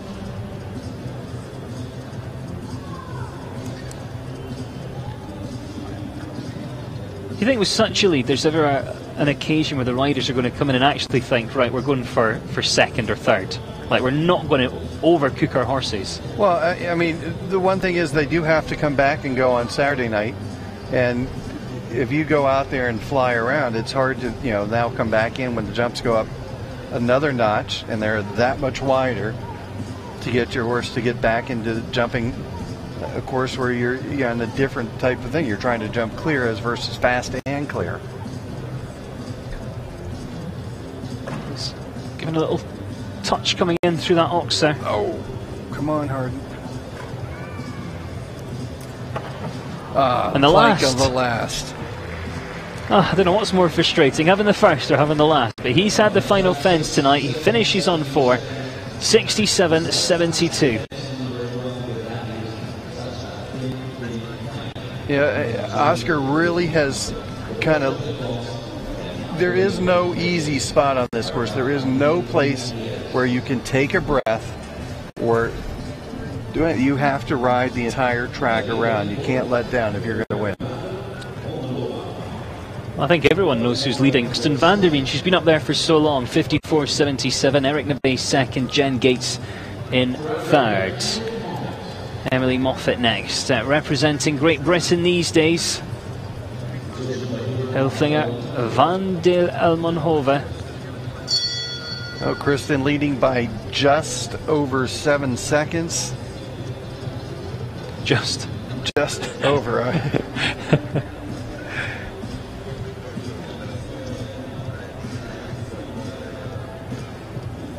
think at the end of the competition, if she wins, we've got to have another look at that round. Emily has had a great year. She did very well earlier this year in Harrisburg at the Pennsylvania National Horse Show. And Ben Mayer, again, handling her training duties. Also won a jump-off competition at the National Horse Show with this horse.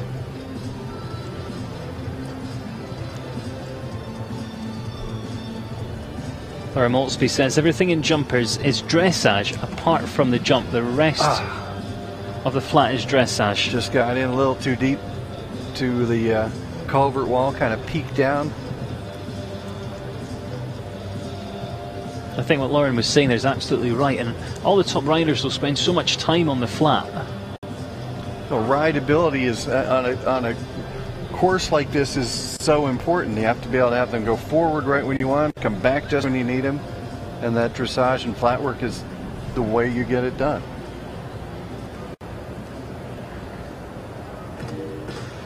Most of these horses don't jump very big or at all between competitions. Oh! I think she could see that coming around the corner, because she made a little adjustment about 3 or 4 strides out, and I'm not sure if that's had an effect. Perhaps we can just have a quick look at that again in a second when she finishes, but I think that minor adjustment might have just helped towards that. Yeah, our trainer Ben's horse kind of got a little sulky up in that corner too when he was heading around to go to 6.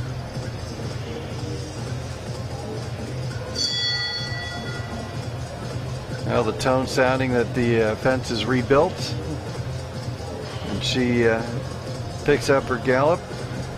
Clock will restart when she leaves the ground at the fence, hopefully on the horse. Is that how it works? Yeah. Okay. In theory. If and when they leave the ground. Yeah. Okay. The last comes down for her as well. It's 12 in total, 70.73. Not tonight for Emily Moffat representing Great Britain. As they're coming around towards that third fence on course, and she had that block, just a little touch there off the top. You know, if you're Kristen Vanderveen, you're sitting out there, you know, most time, you know, looking, you go, there's so many great riders coming after me. Yeah, you're nervous, you're sitting there. I gotta say, this is probably the one time she's sitting out there just kind of going, chilling out. I'm pretty sure I think they're really going to have to do something extraordinary to beat me tonight. I mean, we've seen some of the best in the world trying. The closest they've gotten is 7.3 seconds. Yeah, absolutely. I mean, so many have given it such a great try, and they look like they're covering the ground. Then you look at the clock and realise just how fast Kristen was going. This is Catherine Gualtieri now with Castellano. She has been the bridesmaid so many times this year. Second at summer in the Rockies during the Holiday Inn Grand Prix, at their Ariat Grand Prix, and at the Adequin Grand Prix they had there as well.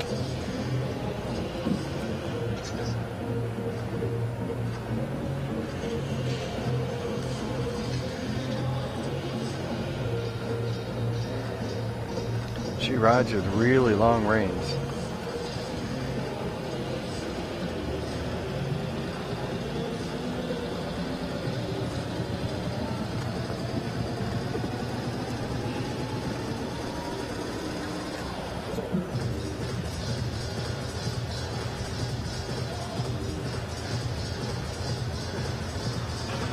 So far it's working for her though. Yeah, must know whether it's this horse or whether it's her style, but she's a tall girl. Now B and C of the triple coming down. Of course, the longer the reins, the more you have to do just to take those little checks. Sits on 12 now, coming round towards that final fence. Oosh. Whoa, twist, don't fall! Oh! She's gone. See, that girth just perhaps wasn't quite tight enough, and she tried to use the stirrup just to rebalance herself and fell out the side door. That's one thing, you know, always want to make sure you check that girth before you go into yourself, because the only person who you really can blame for anything is yourself. It's yourself.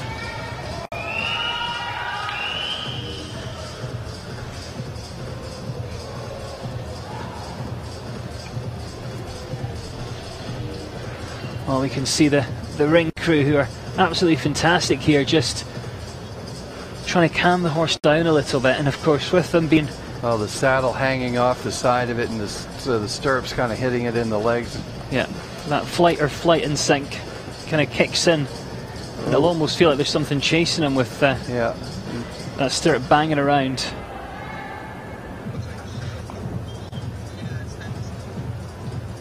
I think they're just going to maybe just let him settle down and just let him get up near the back to gate. the gate. He knows where I get out of the ring. Yeah, he's been caught over the gate.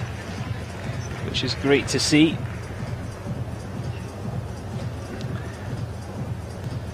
And our first aid medics here, just having a quick look at Catherine just to make sure that everything is in fact okay, and I'm sure someone will do that, Garth, as well, and get that saddle off or readjusted.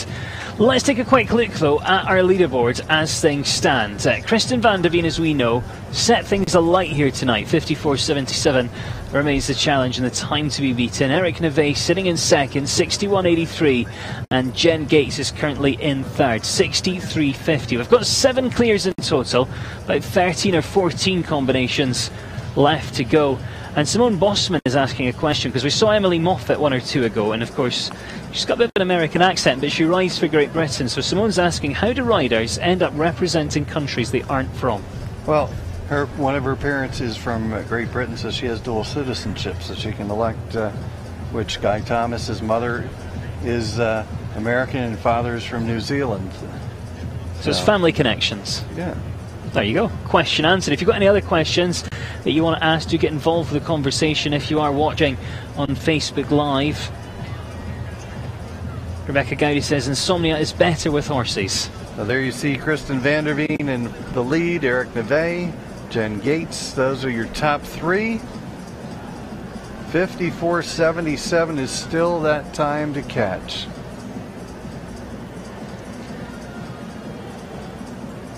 Well, as with all the equestrian events run under national or international rules, they have to have a great team of medics on site, and that's exactly what we've got here. And they are just taking some time just to make sure that everything is okay with Catherine Gulateri.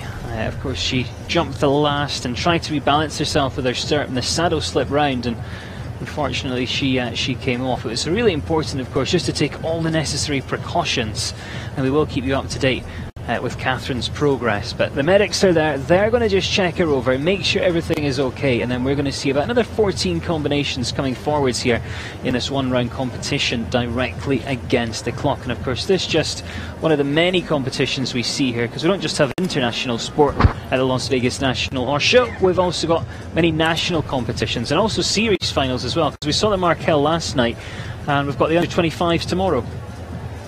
It should be exciting. The under-25s have been such an important part of show jumping competitions here since that series has started. First started in Wellington, Florida, now moved out to the West Coast, and there's a big national competition that the national championship for this U25 took place 2 weeks ago in Lexington, Kentucky. Then looking a bit further ahead in the week, it is the Longines FEI World Cup jumping qualifier of Las Vegas taking place on Saturday night. Back to this one though, we've got some really big names still to come. Mandy Porter's coming as our last to go. Jamie Barge and Lubo, who know each other fantastically well. Charlie Jacobs, Jen Gates coming back with another one a little bit later on as well. Andy Coker, Carrie Ruffer, Heather Carista Williams, and Richard Spooner as well. And of course you can't discount Richard Spooner because he is always quick against the clock, and he certainly knows how to turn. He is not afraid to go fast. He thrives on going fast. But 54.77 is certainly some challenge, and it is going to take some beating here tonight. About 14 combinations left to go. Of course, for those that have never visited the South Point Hotel, where this event takes place, it is such a unique venue, because when you arrive in the car park, you come through the doors and it's like a hotel lobby, also with an ice cream parlour in there and a coffee shop, and then you get to reception, and then you get to the casino, and if you head upstairs you'll find a bowling alley, a huge bingo hall, a 16-screen cinema. There's just so much to do here, and if you keep on going, eventually a spa. Don't forget the spa, because that's where we spend most of our time. But well, that's because you're still trying to get rid of that sunburn from when you were at the pool. Exactly. When you eventually keep just walking and walking and walking, you open another door and suddenly you're in this fantastic equestrian facility that has tons of indoor housing for horses. Over 1,000 stalls, indoors, climate controlled, 3 indoor competition rings plus warm-up areas, plus there's rings outside as well. I was speaking to one of the riders who's going to be in the under-25 earlier today, and she is still balancing academia and school with horses, and she says it's great because she's got homework to do, so she can go to her hotel room and she can actually watch on the hotel TV what's going on in here while she's doing her homework. Can't be bad. It's such a unique venue, this one. Yeah, I don't think I've left this building since Tuesday. Yeah, that's the dangerous thing here, because they've got like 6 or 7 restaurants. We stay in the hotel here, the show's here. You need to remind yourself to go outdoors, otherwise you'll just be in here all week. Yeah. Again, if you have just joined us, our medics just checking out Catherine Guilleteri, and we're going to keep you bang up to date. And if you are watching on Facebook Live tonight, feel free to get involved with the conversation. If you've got any questions you want to ask, or just let us know where you're from if you want a little mention out there tonight as we get ready to see that final 14 here this evening. Let's have a contest tonight, see who's from the place that has the strangest name of their hometown. The strangest name? Yeah. Okay, well there you go. A new contest. So if you are watching and you can get involved with the conversation tonight, let us know where you're from if it has a bit of a strange place. Of course, we will never know, so if you want to make it up, we will not judge you.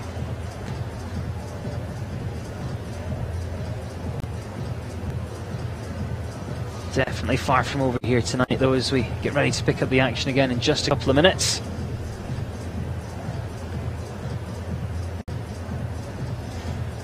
The hard part is the horses are all out warming up. Now they've all updated them in the warm-up area. They've stopped their warm-up, so once they get everything checked out, everything's stable, and know that they're safe to move her, they will start the warm-up back up out in the warm-up area.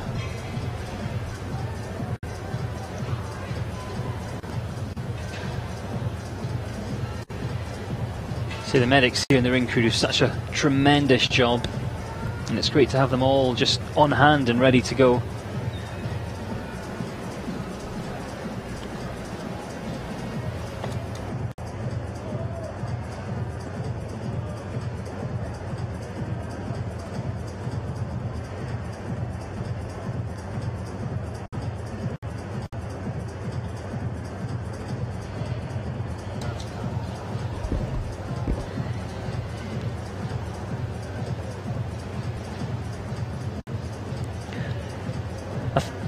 I've found a flaw in your contest, Oliver, because people are now sending in strange names, and me being from the UK, I can't pronounce them.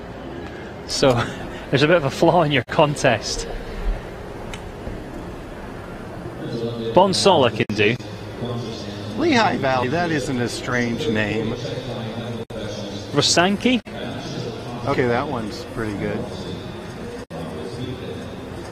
And Mere Boring. That's either a place or she's talking about us. I think she's talking about you. Probably. Well, you can keep getting involved with that conversation on Facebook Live, and don't forget, so much of the top sport here is streamed live around the world. And we'll be back here tomorrow on the USEF network. Back again here for competitions on Saturday on the Horse Network, and as well on FEI TV for North American audiences on the Horse Network, or FEI TV, and for the rest of the world on FEI TV for our Saturday offerings. And we've got some more fun names coming in now. Blodgett in Oregon? Is that a place, Blodgett? Never been to Blodgett. Or Flosum, California? And someone says North Carolina. I don't think that qualifies, does it? I don't think that's getting on our list as a strange place name, North Carolina. I was just there last week. And was it strange? No. Oh.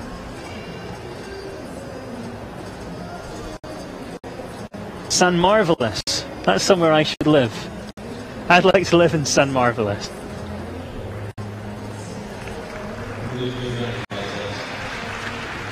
Well, the good news is our medics have attended her. She is now on a stretcher with a neck brace on, just for, you know, precaution, and I think that's so important in our sport. It is a risk sport. We all know the risk when we get on. We all know the risk when we come into the ring, and I'm sure we'll see Catherine back very soon, and we will keep you up to date if we hear any news. But the good news is she's on the stretcher.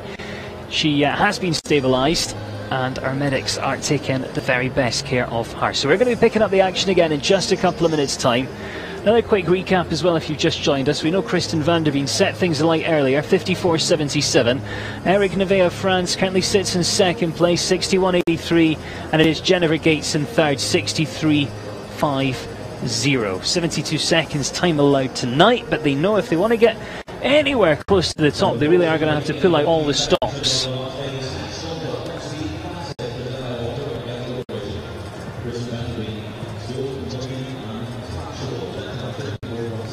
Well, trying to get the tracks out from the stretcher, and they're back warming up out in the holding area. As you said, Oliver, you know, that can throw everyone else as well. It's a bit like losing a shoe when you're one fence away from coming into the ring. It's the same sort of effect, because you've got your warm-up pattern, haven't you? You know that you're going to get on maybe 10 or 12 out, you're going to do this, you're going to do that, and then you're going to go into the ring. And yeah, start jumping when they're 3 or 4 or 5 out, depending on how many jumps you like to take. Well, it looks like the next one is heading up to the gate. Be picking things back up. 41st in the order of what should be, well, 55. I think we've lost 2, so we'll see 53 total. Richard Spooner makes final adjustments as they look for the okay from the ring crew that they are ready for us to proceed back on. I think this could be a good way to start back up with Richard Spooner. Not normally known for going slow. Guy Tom Gallagher, who was an announcer out here on the West Coast for a long time, gave him the nickname the Master of Faster. And it's kind of stuck. Yeah.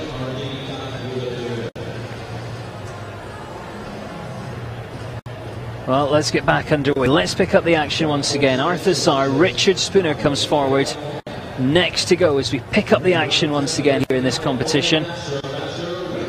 This is one that can go very quick, because I saw him at Spruce Meadows over the summertime and finished top 3 in the international ring there.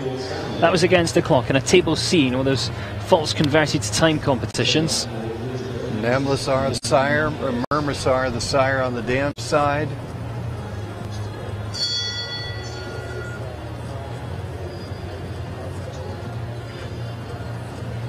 And somebody asked earlier on if see a horse, this one goes in a loose ring snaffle.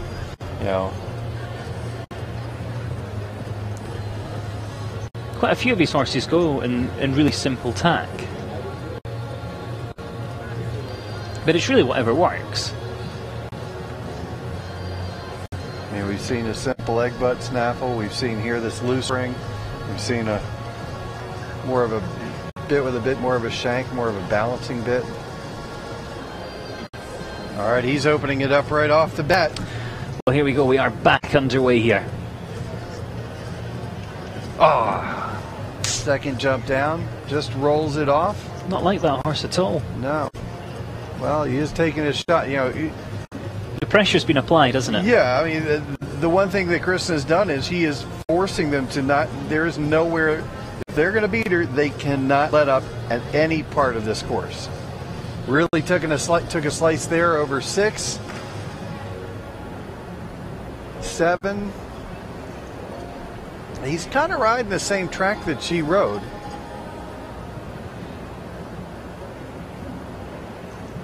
Well, let's see how going inside.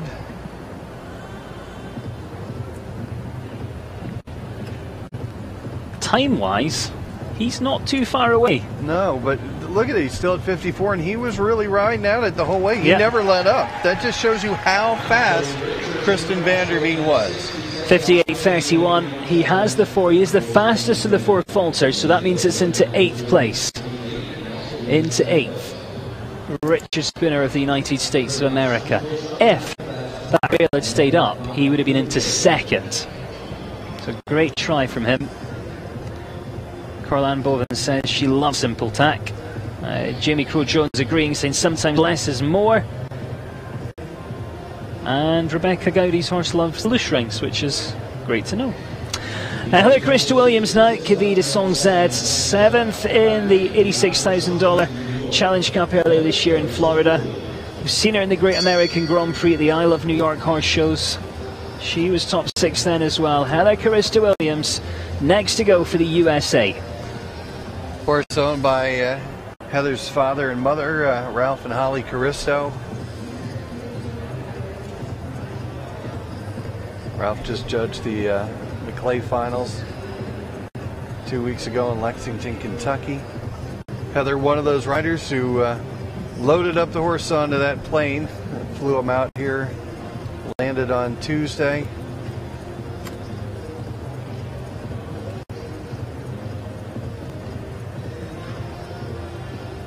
Hanging up a little bit in the corner, but jumped nice up and round over the aqueduct wall.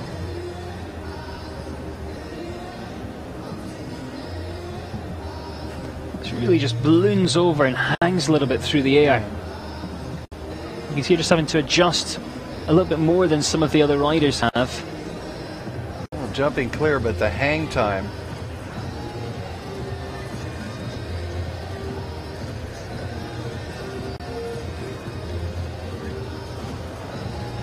It's almost 1 or 2 seconds in the air. You know, when they leave the ground, it's like 1, 2, boom, land.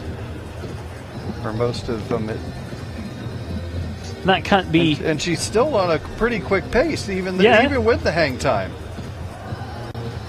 Just needs to jump across the fence. Oh! See that coming out the corner. Finishes on 4:68.06. And that means it's going to push her all the way down into 19th place. She would have been as steadiest of the clears had she not had the fence, and she would have gone into 8th. But she didn't. She's down much further. 54.77 time to beat. But you know, she still gives it a pat. Jumped a nice round, to be fair, just with that one rail.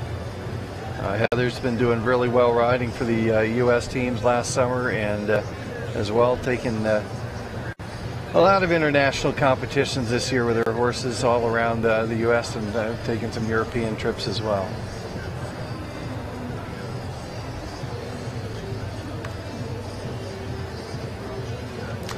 So we sit on the 7 clears as we get down towards the final 11. What a great story it would be if Kristen, well, it would be 2 great stories. Either Kristen's led the way all the way and takes the win, or if she's led the way all the way through and then someone comes and manages to pip her at the post. We'll find out what's going to happen though as things progress. Carrie Rufus next, Mai Tai 2. It's the second ride for Carrie. We saw her a little bit earlier, where she represents the USA here this evening. 8-year-old gelding by Ustinov, owned by Morningstar Sport Horses. Yeah, and this is a combination that are no stranger to success. Had a good win up in Langley. Thunderbirds in the Open 140 there. Jennifer Gates still to come. We're going to see Andy Coker in just a second as well. Jimmy Barge, Mandy having a couple of rides.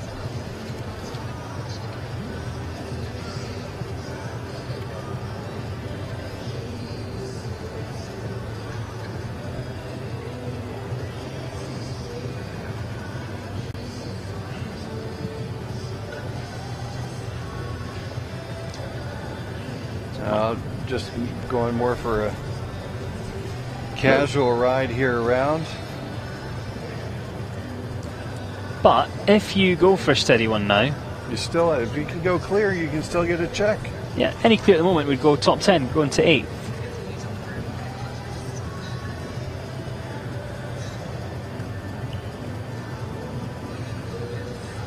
Now she's picking it up a little bit more in the later part of the course.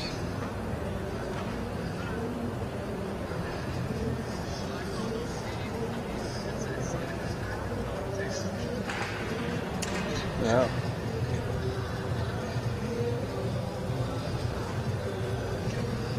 Now you can see her opening it up actually around the corner.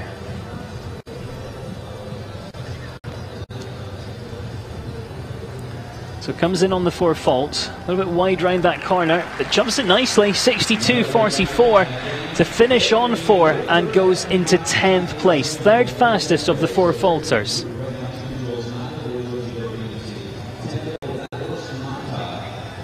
So another look down here, comes into the combination. Just gets there a little bit early off the turn. Recovers well though, coming out over B and C. Yeah, she really was a little more cautious at the beginning of the round and then just picked it up and started going for it more. All right, this is a new one. Andy Coker. He rides a lot of different horses. He has a big sales operation, not only with having the taps in it, good international horses as well. This one's a McLean Ward horse, owned, 10-year-old gelding by Radko Doutveld. Love this horse's face markings. So unique.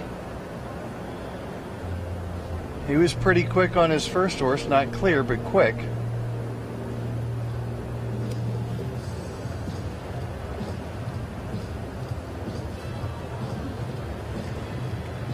Well, he's had a chance to go round with the first one. He knows how tough it is tonight, and it is, as you say, a relatively new ride. He had to make a correction there coming in just to straighten up. Trying to take that really just skim around the Longines clock coming up to number 2, and horse kind of had to make a little correction from the left to the right. I wish people could see that little example that you did there, that little dance with your hands there. Oh, thank you.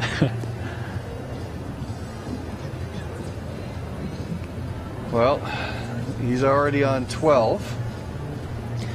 But as we said, you know, this is a new ride for him, and I think it now becomes about educating the horse, doesn't it? Yeah, introducing the horse. Getting some ring miles on it to know what it's like in different conditions.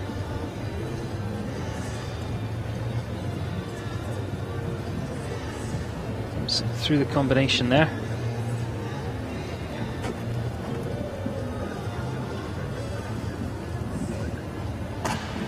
Ooh, snap that rail right in half.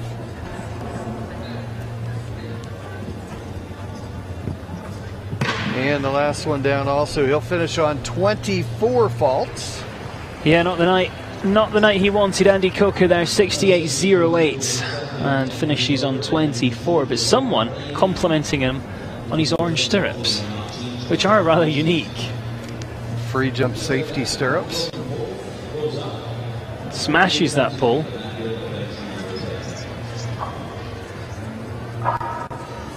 That's been a difficult line there tonight. But with a new horse, I mean, you're testing things out, you're educating them.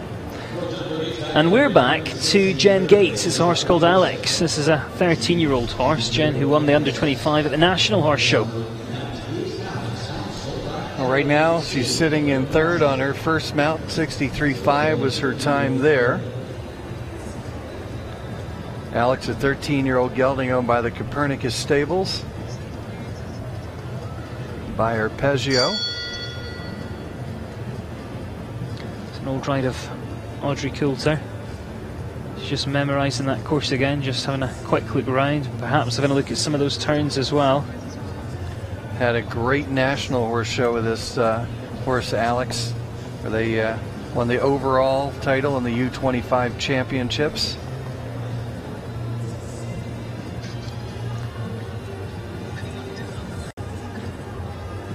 Heather Murray says, how in the world do they memorise the courses? But I think they walk them more than once, don't they? You come out and you maybe walk it 2 or 3 times. And then you've got that 45 seconds when you come in to have a look. And most of the people go take a picture of the, now with the smartphones, take a picture of the course. Back rail comes down on number 5. She did a nice turn back to number 6. I think she was thinking about that turn back as she came into the Oxer. She was setting it up and kind of didn't really finish the jump on number 5. She has had such a good year.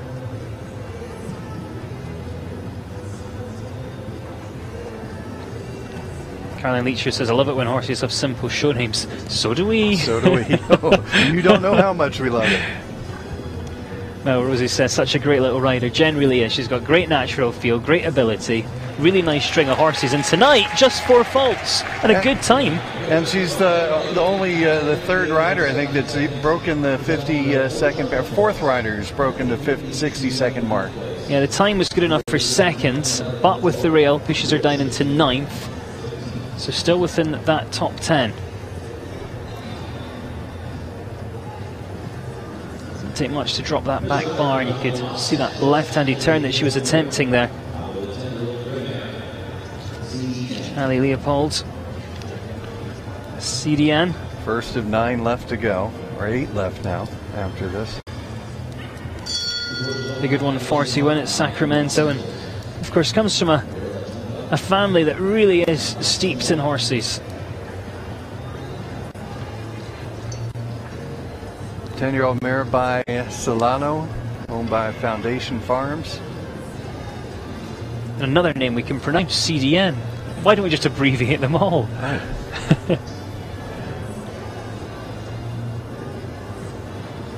Okay, AC. It won't last, okay?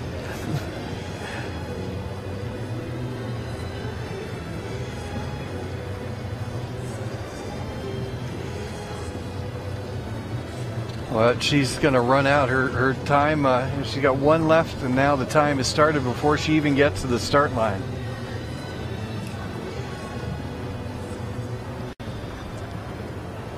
I think she is just using this for either education or a bit of a schooling round, or maybe a warm-up for something else, or...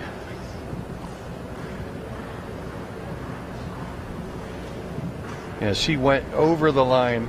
She was ran out of her time. I think she timed out and probably had 6 seconds on the clock before she even jumped the first fence. Circling at 5. Back rail comes down, so they're up to 8.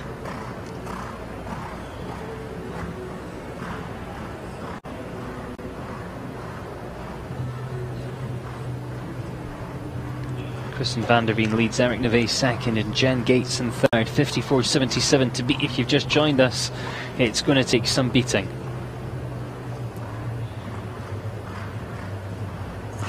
Yeah. Whoa. Picks up another 2 rails. She did well there just to pick it up in the middle of that distance, because it could have landed on its nose if she'd... Wave from the rider, she's electing to retire. Quite sensible, I think, because she was clearly not in there competitively tonight. She was just either having a school or maybe dropping it down a level. We don't quite know, but in the end she does elect to retire. Ali Leopold there for the USA. I think we might have seen our winner, you know. It's looking more and more like it. Still have a couple of riders coming up. Charlie Jacobs, he's always the one to try and give it a shot. Mandy Porter, she's been on fire out here on the West Coast. Sounds dangerous. Nicole Pedersen now, Ramona de Flowback. Okay, so we're back to the names again. No more abbreviation. No. Fourth in the Under-25 Classic. It's summer in the Rockies. Jumped well at Del Mar. 145 jumper champion there. Ultimo Vandermood is the sire of Ramona de Flowback. Ultimo Vandermood was a horse that Todd Minicus showed on the Big League Tour.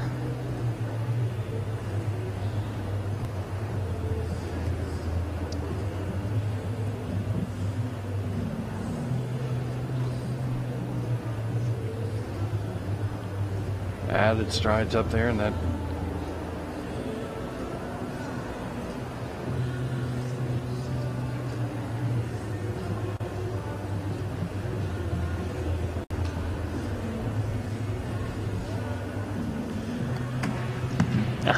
back bar comes down. The angle of that one really sets you up to jump into the wall almost. You've got to jump at the angle if you want that nice tight roll back turn.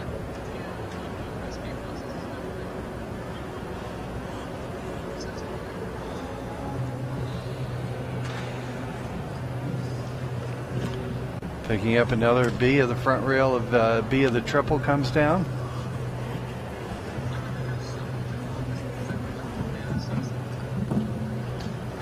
Number 10. I've got to sit up into this.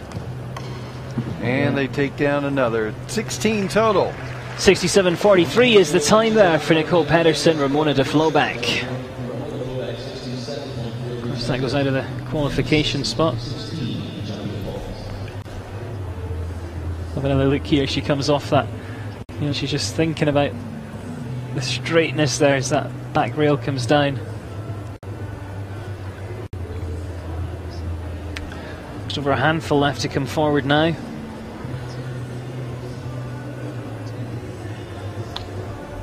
Jenny Jones is in. This is Andy Coker's wife, who's no stranger to going quick. She's one of the top amateur riders in the United States. Winner of the Skidmore Grand Prix earlier in the year.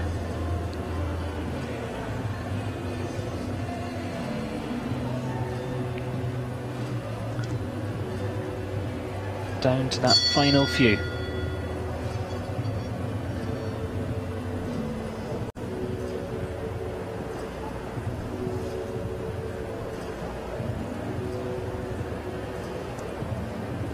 Cassie Pashko says this horse is so cute. LOL.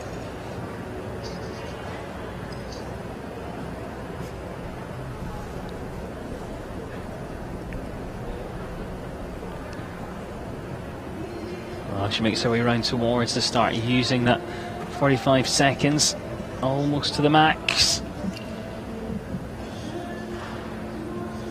And just not going too quickly there. She was tight coming back to the fence 3. I mean, we've got a ton of them on 4 faults now, so perhaps, depending on the horse you're on, you might just go for that steady clear, because you know if you do, you're going to end up top 10.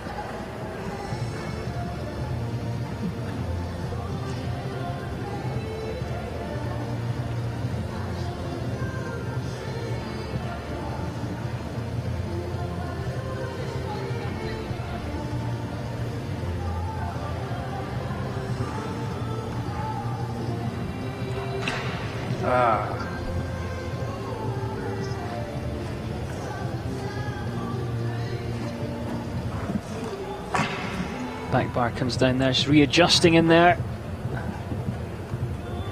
He does well to get it back for the double, but takes the last. So finishes. That plank has really turned out to heartbreaking. Somebody they ride that last line beautifully, and then just. It's such a light plank on top as well. I mean, it's pretty tiny, not much weight in that one at all. No. 12 faults in total, 67.81. This is coming into the combination. Stands off there and doesn't quite manage to jump far enough over the oxer.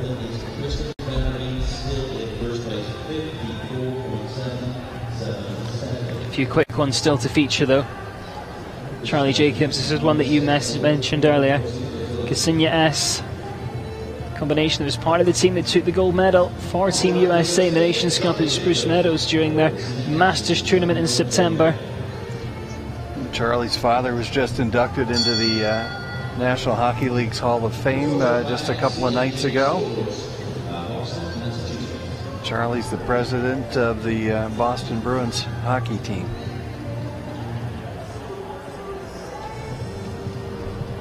Member of the winning Nations Cup for the United States at Spruce Meadows in September. Also was second in a Table A Grand Prix during the Spruce Meadows season. Well, he's certainly got the experience. And those competitions all in huge, big open grass fields, and here indoors those questions just come so much quicker. Well, he has a little bit of an advantage to that. He has done the fall indoor tour. He was at the National, showed it at Washington. World Cup finals. Yeah, World Cup finals. But yeah, the horse is not coming off of showing on a big grass field like most of these horses who just the ones that came in from thermal. Charlie's horse did the fall indoor tour and then flew out here.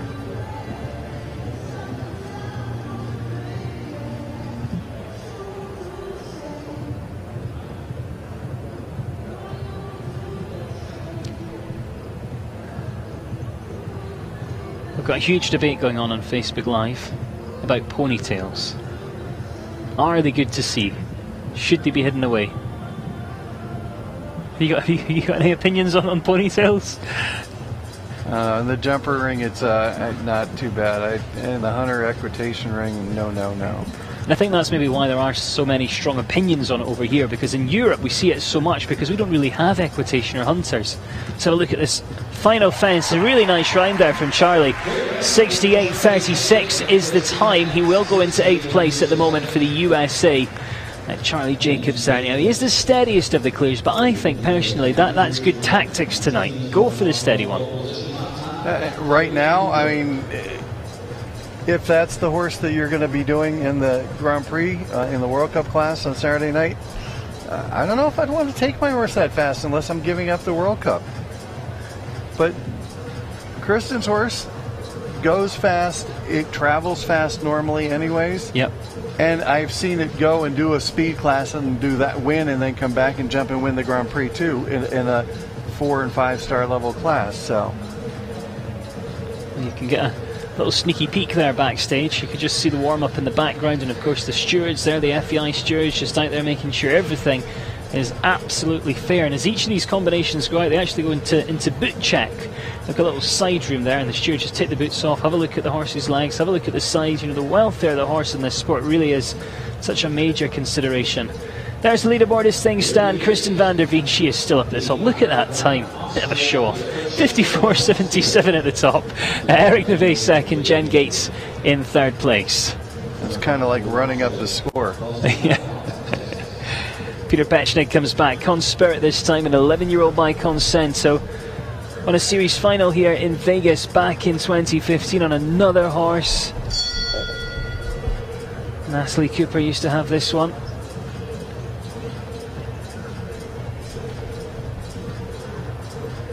Bram Koosman's another rider that's had a little shot on him on a few occasions. Just the 4 or 5 left to come forward. Got to stay with us and find out if Kristen has done it.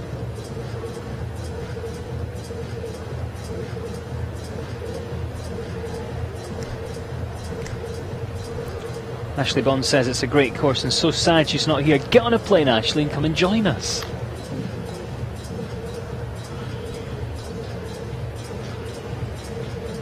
Ashley's father was just in a movie that premiered the other night that his mother, her mother produced. Big shout out to Steve. Hope you're watching. Got an embarrassing story about Ashley if you would like to hear it. Well, let's watch Peter. You don't want to hear my story? No. It's a good story. Oh. And it's only me that it embarrasses because I was announcing her horse, and it was a little horse, little compact, really powerful. And in the UK we would say it was dinky, and it means it's small and compact, and it's a good thing. And little touch coming through there. But I heard over here that that's not a good term here. Slightly embarrassed. Sorry, Ashley. You thought it was going to be bad, didn't you? Yeah. This is a shame. This is a really nice shrine. Time's quite quick as well. But 64.33 is the time, and it is a 4-fault round there for Peter. Moves down into 15th place, representing Austria. International field here this evening, but the USA's in the top. France second, USA third, fourth, and 6th. Well, we are down to 4. 4 left. Mandy Porter, Lauren Criggs, Michelle Parker, and Jill Prito. Is Kristen van der Veen planning how she's going to spend that winning share? Well, I think she's quite safe, if I'm being brutally honest. Well, I don't know. Never spend it before it's in your pocket. Good advice. See, we even do life advice as well. It's all part of the service here. 8 clears is what we sit on. It's about 16% success rate from those that we've seen. Jimmy Barge and Lubo comes forward next. Some really good top 3 finishes. It's one of the combinations we saw for the Longines FEI World Cup jumping qualifier in Langley. That's at Thunderbird. She finished top 3 there. Jumped such a nice double clear. Horse has scope. The horse covers the ground. She's had this one for a while.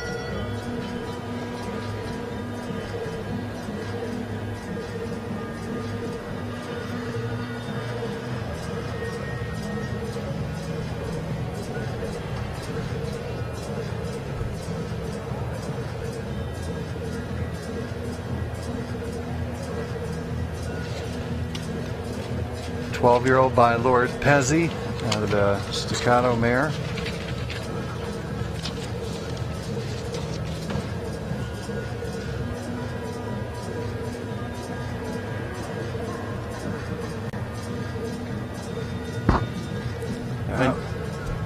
Block off the wall.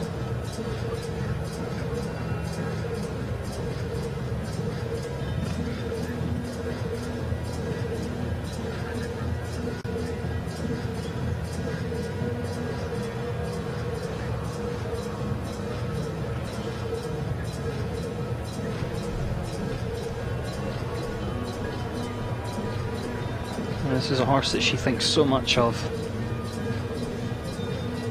Really clean and snaps up through the front end.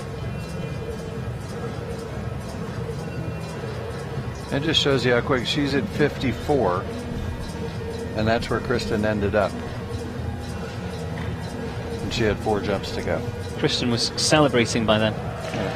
Let's have a look. 64-62. One comes down. She finishes on 4 into 16th place for qualification purposes here. Jamie Barge and Lubo there for the United States of America. Down to the final 3. Mandy Porter, Lauren Crooks, Jill Prideaux. So we know our winner tonight is going to be one for the girls. Jill Prideaux Gaffney now with Carlton Cafe by Carlton Clover. This is an 11-year-old, this one. Some really good wins this year. Winner of the 140 Jumper Championship at the Desert Circuit. A few other seconds as well.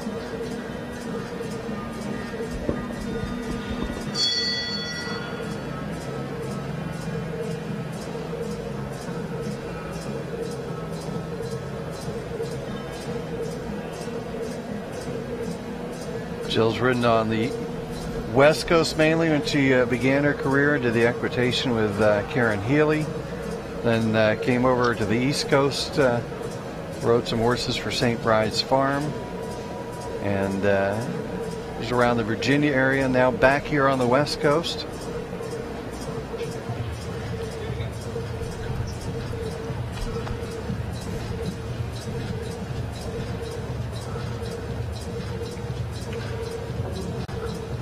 Now takes the fence number 2, the Alter Oil and Gas fence down. It's our signature sponsor for this competition. And it's really delicate across the centre. It almost dares you to gallop at it.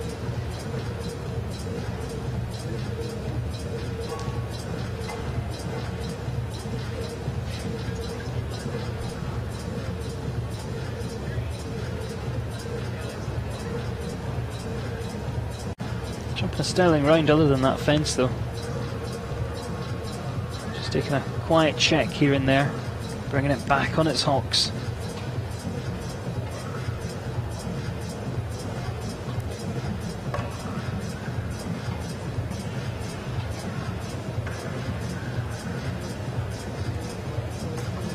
And that plank comes down again. If you just ride it almost right through that top plank. Yeah.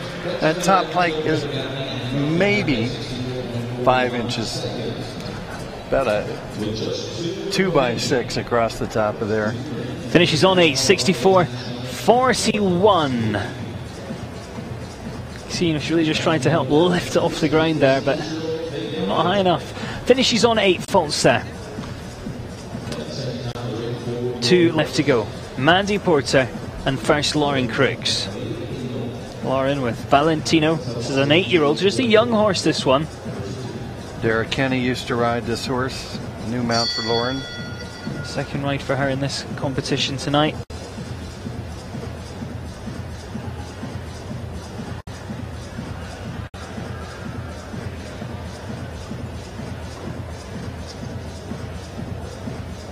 Wonder if Kristen's feeling nervous out there, or whether she's feeling quietly confident. I'd say she's feeling pretty good right now.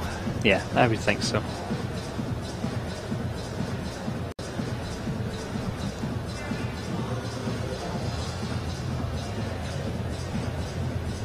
That was nice from 1 to 2. A little bit wider than the track that Kristen took, but this horse is pretty quick in the air.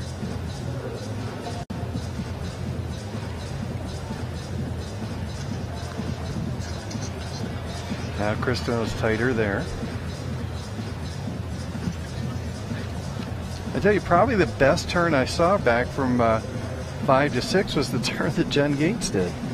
Yeah, I mean, Jen was really tight through there. She had the rail, but that was the tightest I've saw anybody go there.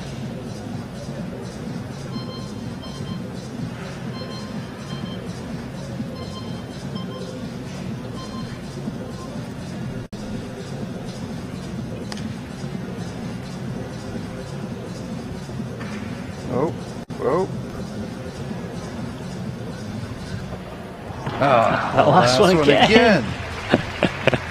64-32. Lauren. Last one comes down, finishes on 4, goes 15th on a 64-32. Shy of that last jump, it was a really nice ride. I mean, and it wasn't anything.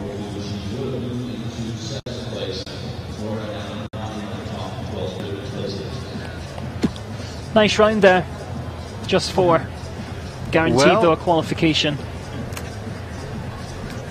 I tell you, let's see how Mandy Porter does. She's been on fire, but I mean, I think she's really got her eyes set on Saturday night's class. Yeah, I mean, I think to come in now and to try and chase Kristen's time, unless this was the only competition you were planning on jumping this weekend, I think you would go for, top 6. Let's find out, though. It's Mandy Porter. She's last to go. We're about to find out if Kristen will take the win. Milano represents the USA. And for those of you who missed that ride, I'm sure we're going to be taking a quick look at it right after this round. We will. We'll have another look at Kristen's round, and we'll have a look at where she managed to make up all those seconds.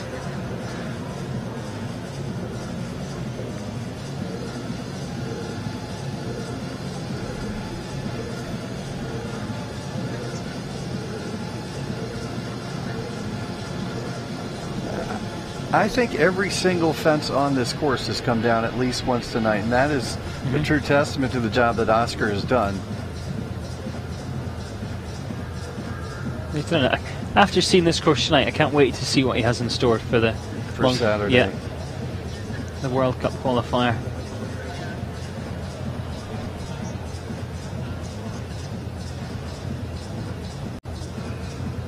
Well, she's going right at it.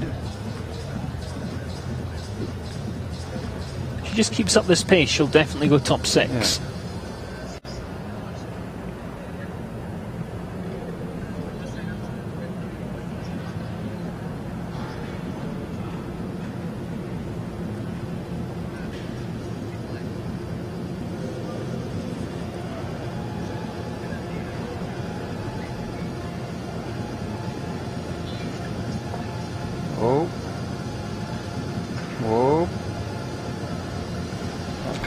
Last fence. Will it be a heart? Oh! God, that was such a good round up till there. Having a look at the timing, she was guaranteed top 6, maybe even top 3 as she came round there, and then jumps it.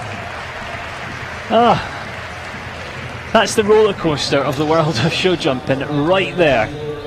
1 minute you're up, the next second you're down. Well, it's just not her night with that stop at the last fence. Let's have another look here. Just slams in. Looks like the horse is almost focused on those holes in the middle of the plank, and it drawed its eye down to the centre of that fence. Well, she's done it. Kristen van der Veen smashes the competition here tonight. 4 and a bit seconds faster at least. That was an amazing, amazing win there for Kristen, and such a great try for her last to go as well. And she's smiling about it, which is nice to see. Let's take a quick look then. 54.77, their winning time there. Kristen van der Veen takes it for the USA. Eric Neve, Basimoto of France in second, but Jen Gates in third. But, when you look between the top 6, there's about 10 seconds or something. It's mad. Just the people that went after her and tried to catch her. Her round was as efficient and perfect a ride as you could want. I think it was skill, genius, and a bit of luck. Yeah. And that's all the ingredients you need. See those lower placings as well. Many combinations having unlucky rails tonight, and perhaps some rails that they didn't deserve, but that's show jumping. Yep, there we see the placings all the way down. And there's a few surprises in there, like Guy Thomas and Jean Kirzet on 16. That horse has been on great form recently. And there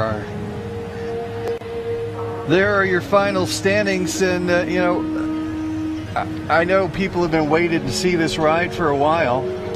Then we should take a quick look at the rounds and how Kristen managed to take that win here this evening. Here she comes. And as I came in, I said, you know, I really like this one because it's a bit of a chunky monkey. And I hate to say it, and I'm not being detrimental. If you were to see this horse in a lineup with some of the other ones, much faster than them. He has quite a neck on him. I mean, she was so slick around this horse. Right, here we go then. And look how tight she gets here. She skirts around, just a matter of inches off of the fence here, taking that nice track, really rolls back. This is one of the spots where she made up so much time. She knows this horse can go a little half halt as she comes in. In case you're wondering, this is a bit of a slow motion replay. She was much faster than this. You think? But just so you can see the track that she took, how quick she went back there to number 6. Skims here. This is another spot. Look how tight. She comes right, she could have almost hit her knee on the standard of the fence that she went in. She was so tight to that. Same over Liverpool, you know, just really twisting it through the air. Right tight as you could go back to that triple.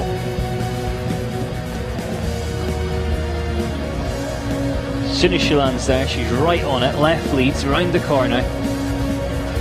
Tight in here and just climbs up over. This horse has so much power.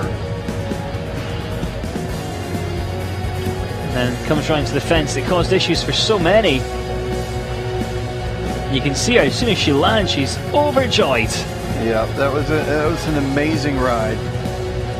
That is such a great pairing. They have been so dominant on competitions over the summer campaign as they set up for the prize giving ceremony here coming up next.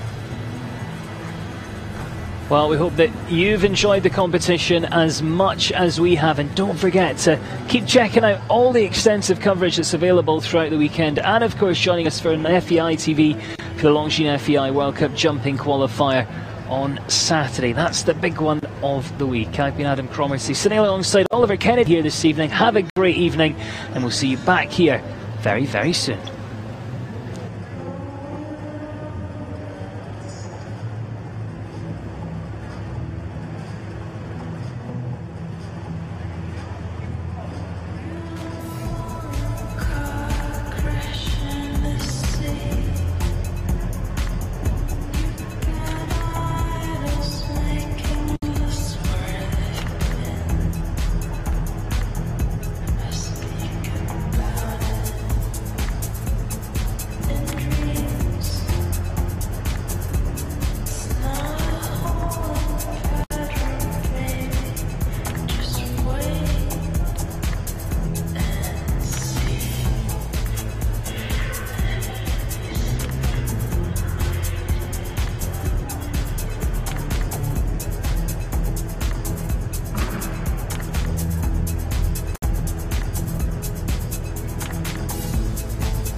And joining us on the field for the presentations of the $50,000 Las Vegas National Welcome Speed Classic presented by Walter Oil and Gas Corporation. And joining us on behalf of Walter Oil and Gas, Francie Look and Hillary Ridland. On behalf of Blenheim Equisports, the Vice President of Marketing, Melissa Brandis, and the President of Blenheim Equisports, Robert Ridland. Well, there is our champion. Unstoppable, 54.77 seconds. She leads our top five back in the ring, Kristen Vanderveen.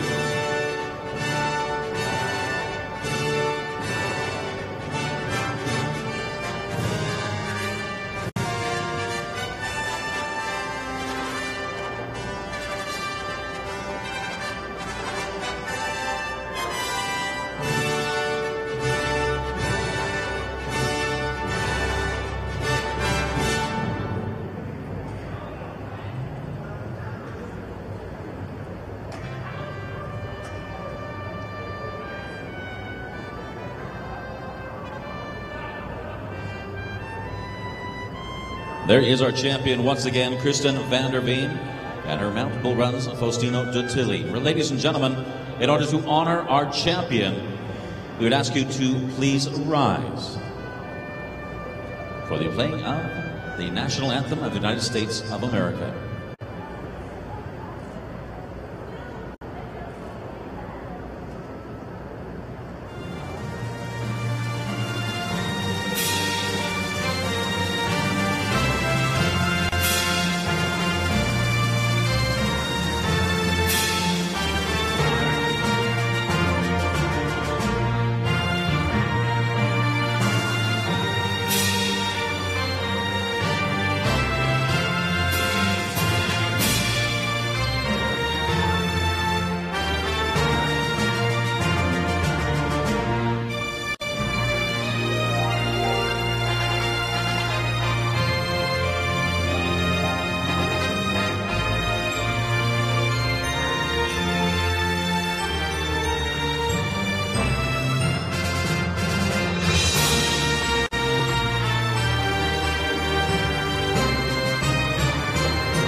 What a great champion right there. Kristen Vanderveen, absolutely untouchable. That winning time, 54.77 seconds. And so, Francie Look, just moving forward to meet our champion. And she's accompanied by Hillary and Robert Ridland and Melissa Brandis.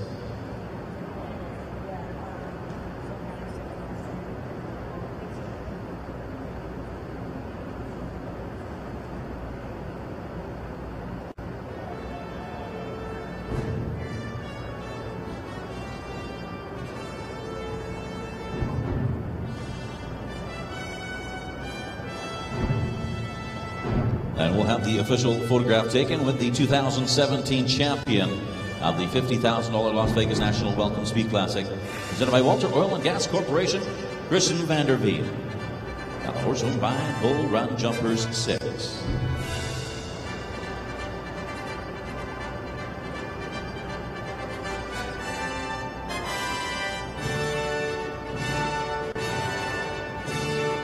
And we'll meet the rest of the field.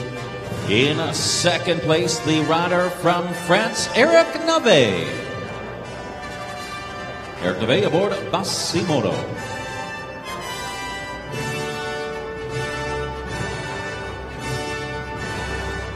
Third place, Jennifer Gates and Lufticus S.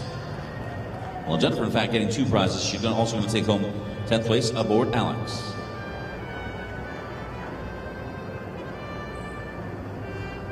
In fourth, Callan Solom and VDL Wizard.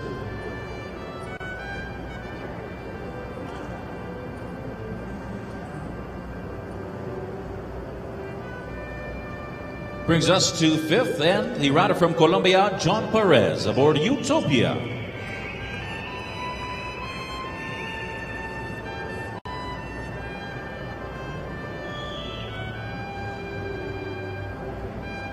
And great to have our guests just join us back on the red carpet for the presentations here. Our $50,000 Las Vegas National Welcome Speed Classic presented by Walter Oil and Gas Corporation. And that is Francie Luck on behalf of Walter Oil and Gas Corporation, Hillary and Robert Ridland, and Melissa Brandis. Well, one more thing to do. We're going to ask Kristen Vanderveen and her Mount Bull Runs Faustino Dotilli to lead our field in our victory ride. And she's got that beautiful Horsewear Ireland rug on her mount there. She's going to be receiving Equifit Multi-Tech Boots gift certificate. And she was absolutely amazing. Our champion, Kristen Vanderveen. In a second, the rider from France, Eric Navet. Third, Jennifer Gates. Galanzon in fourth place, John Perez in fifth, but Kristen Vanderveen, congratulations. Such an amazing rider, such an amazing horse as well, on her well-deserved lap of honor, taking home first place in the $50,000 Las Vegas National Welcome Speed Classic, presented by Walter Oil and Gas Corporation. Speed was the name of the game, and Kristen Vanderveen, absolutely amazing. What a rider for the U.S. on this FEI week of competition once again tomorrow.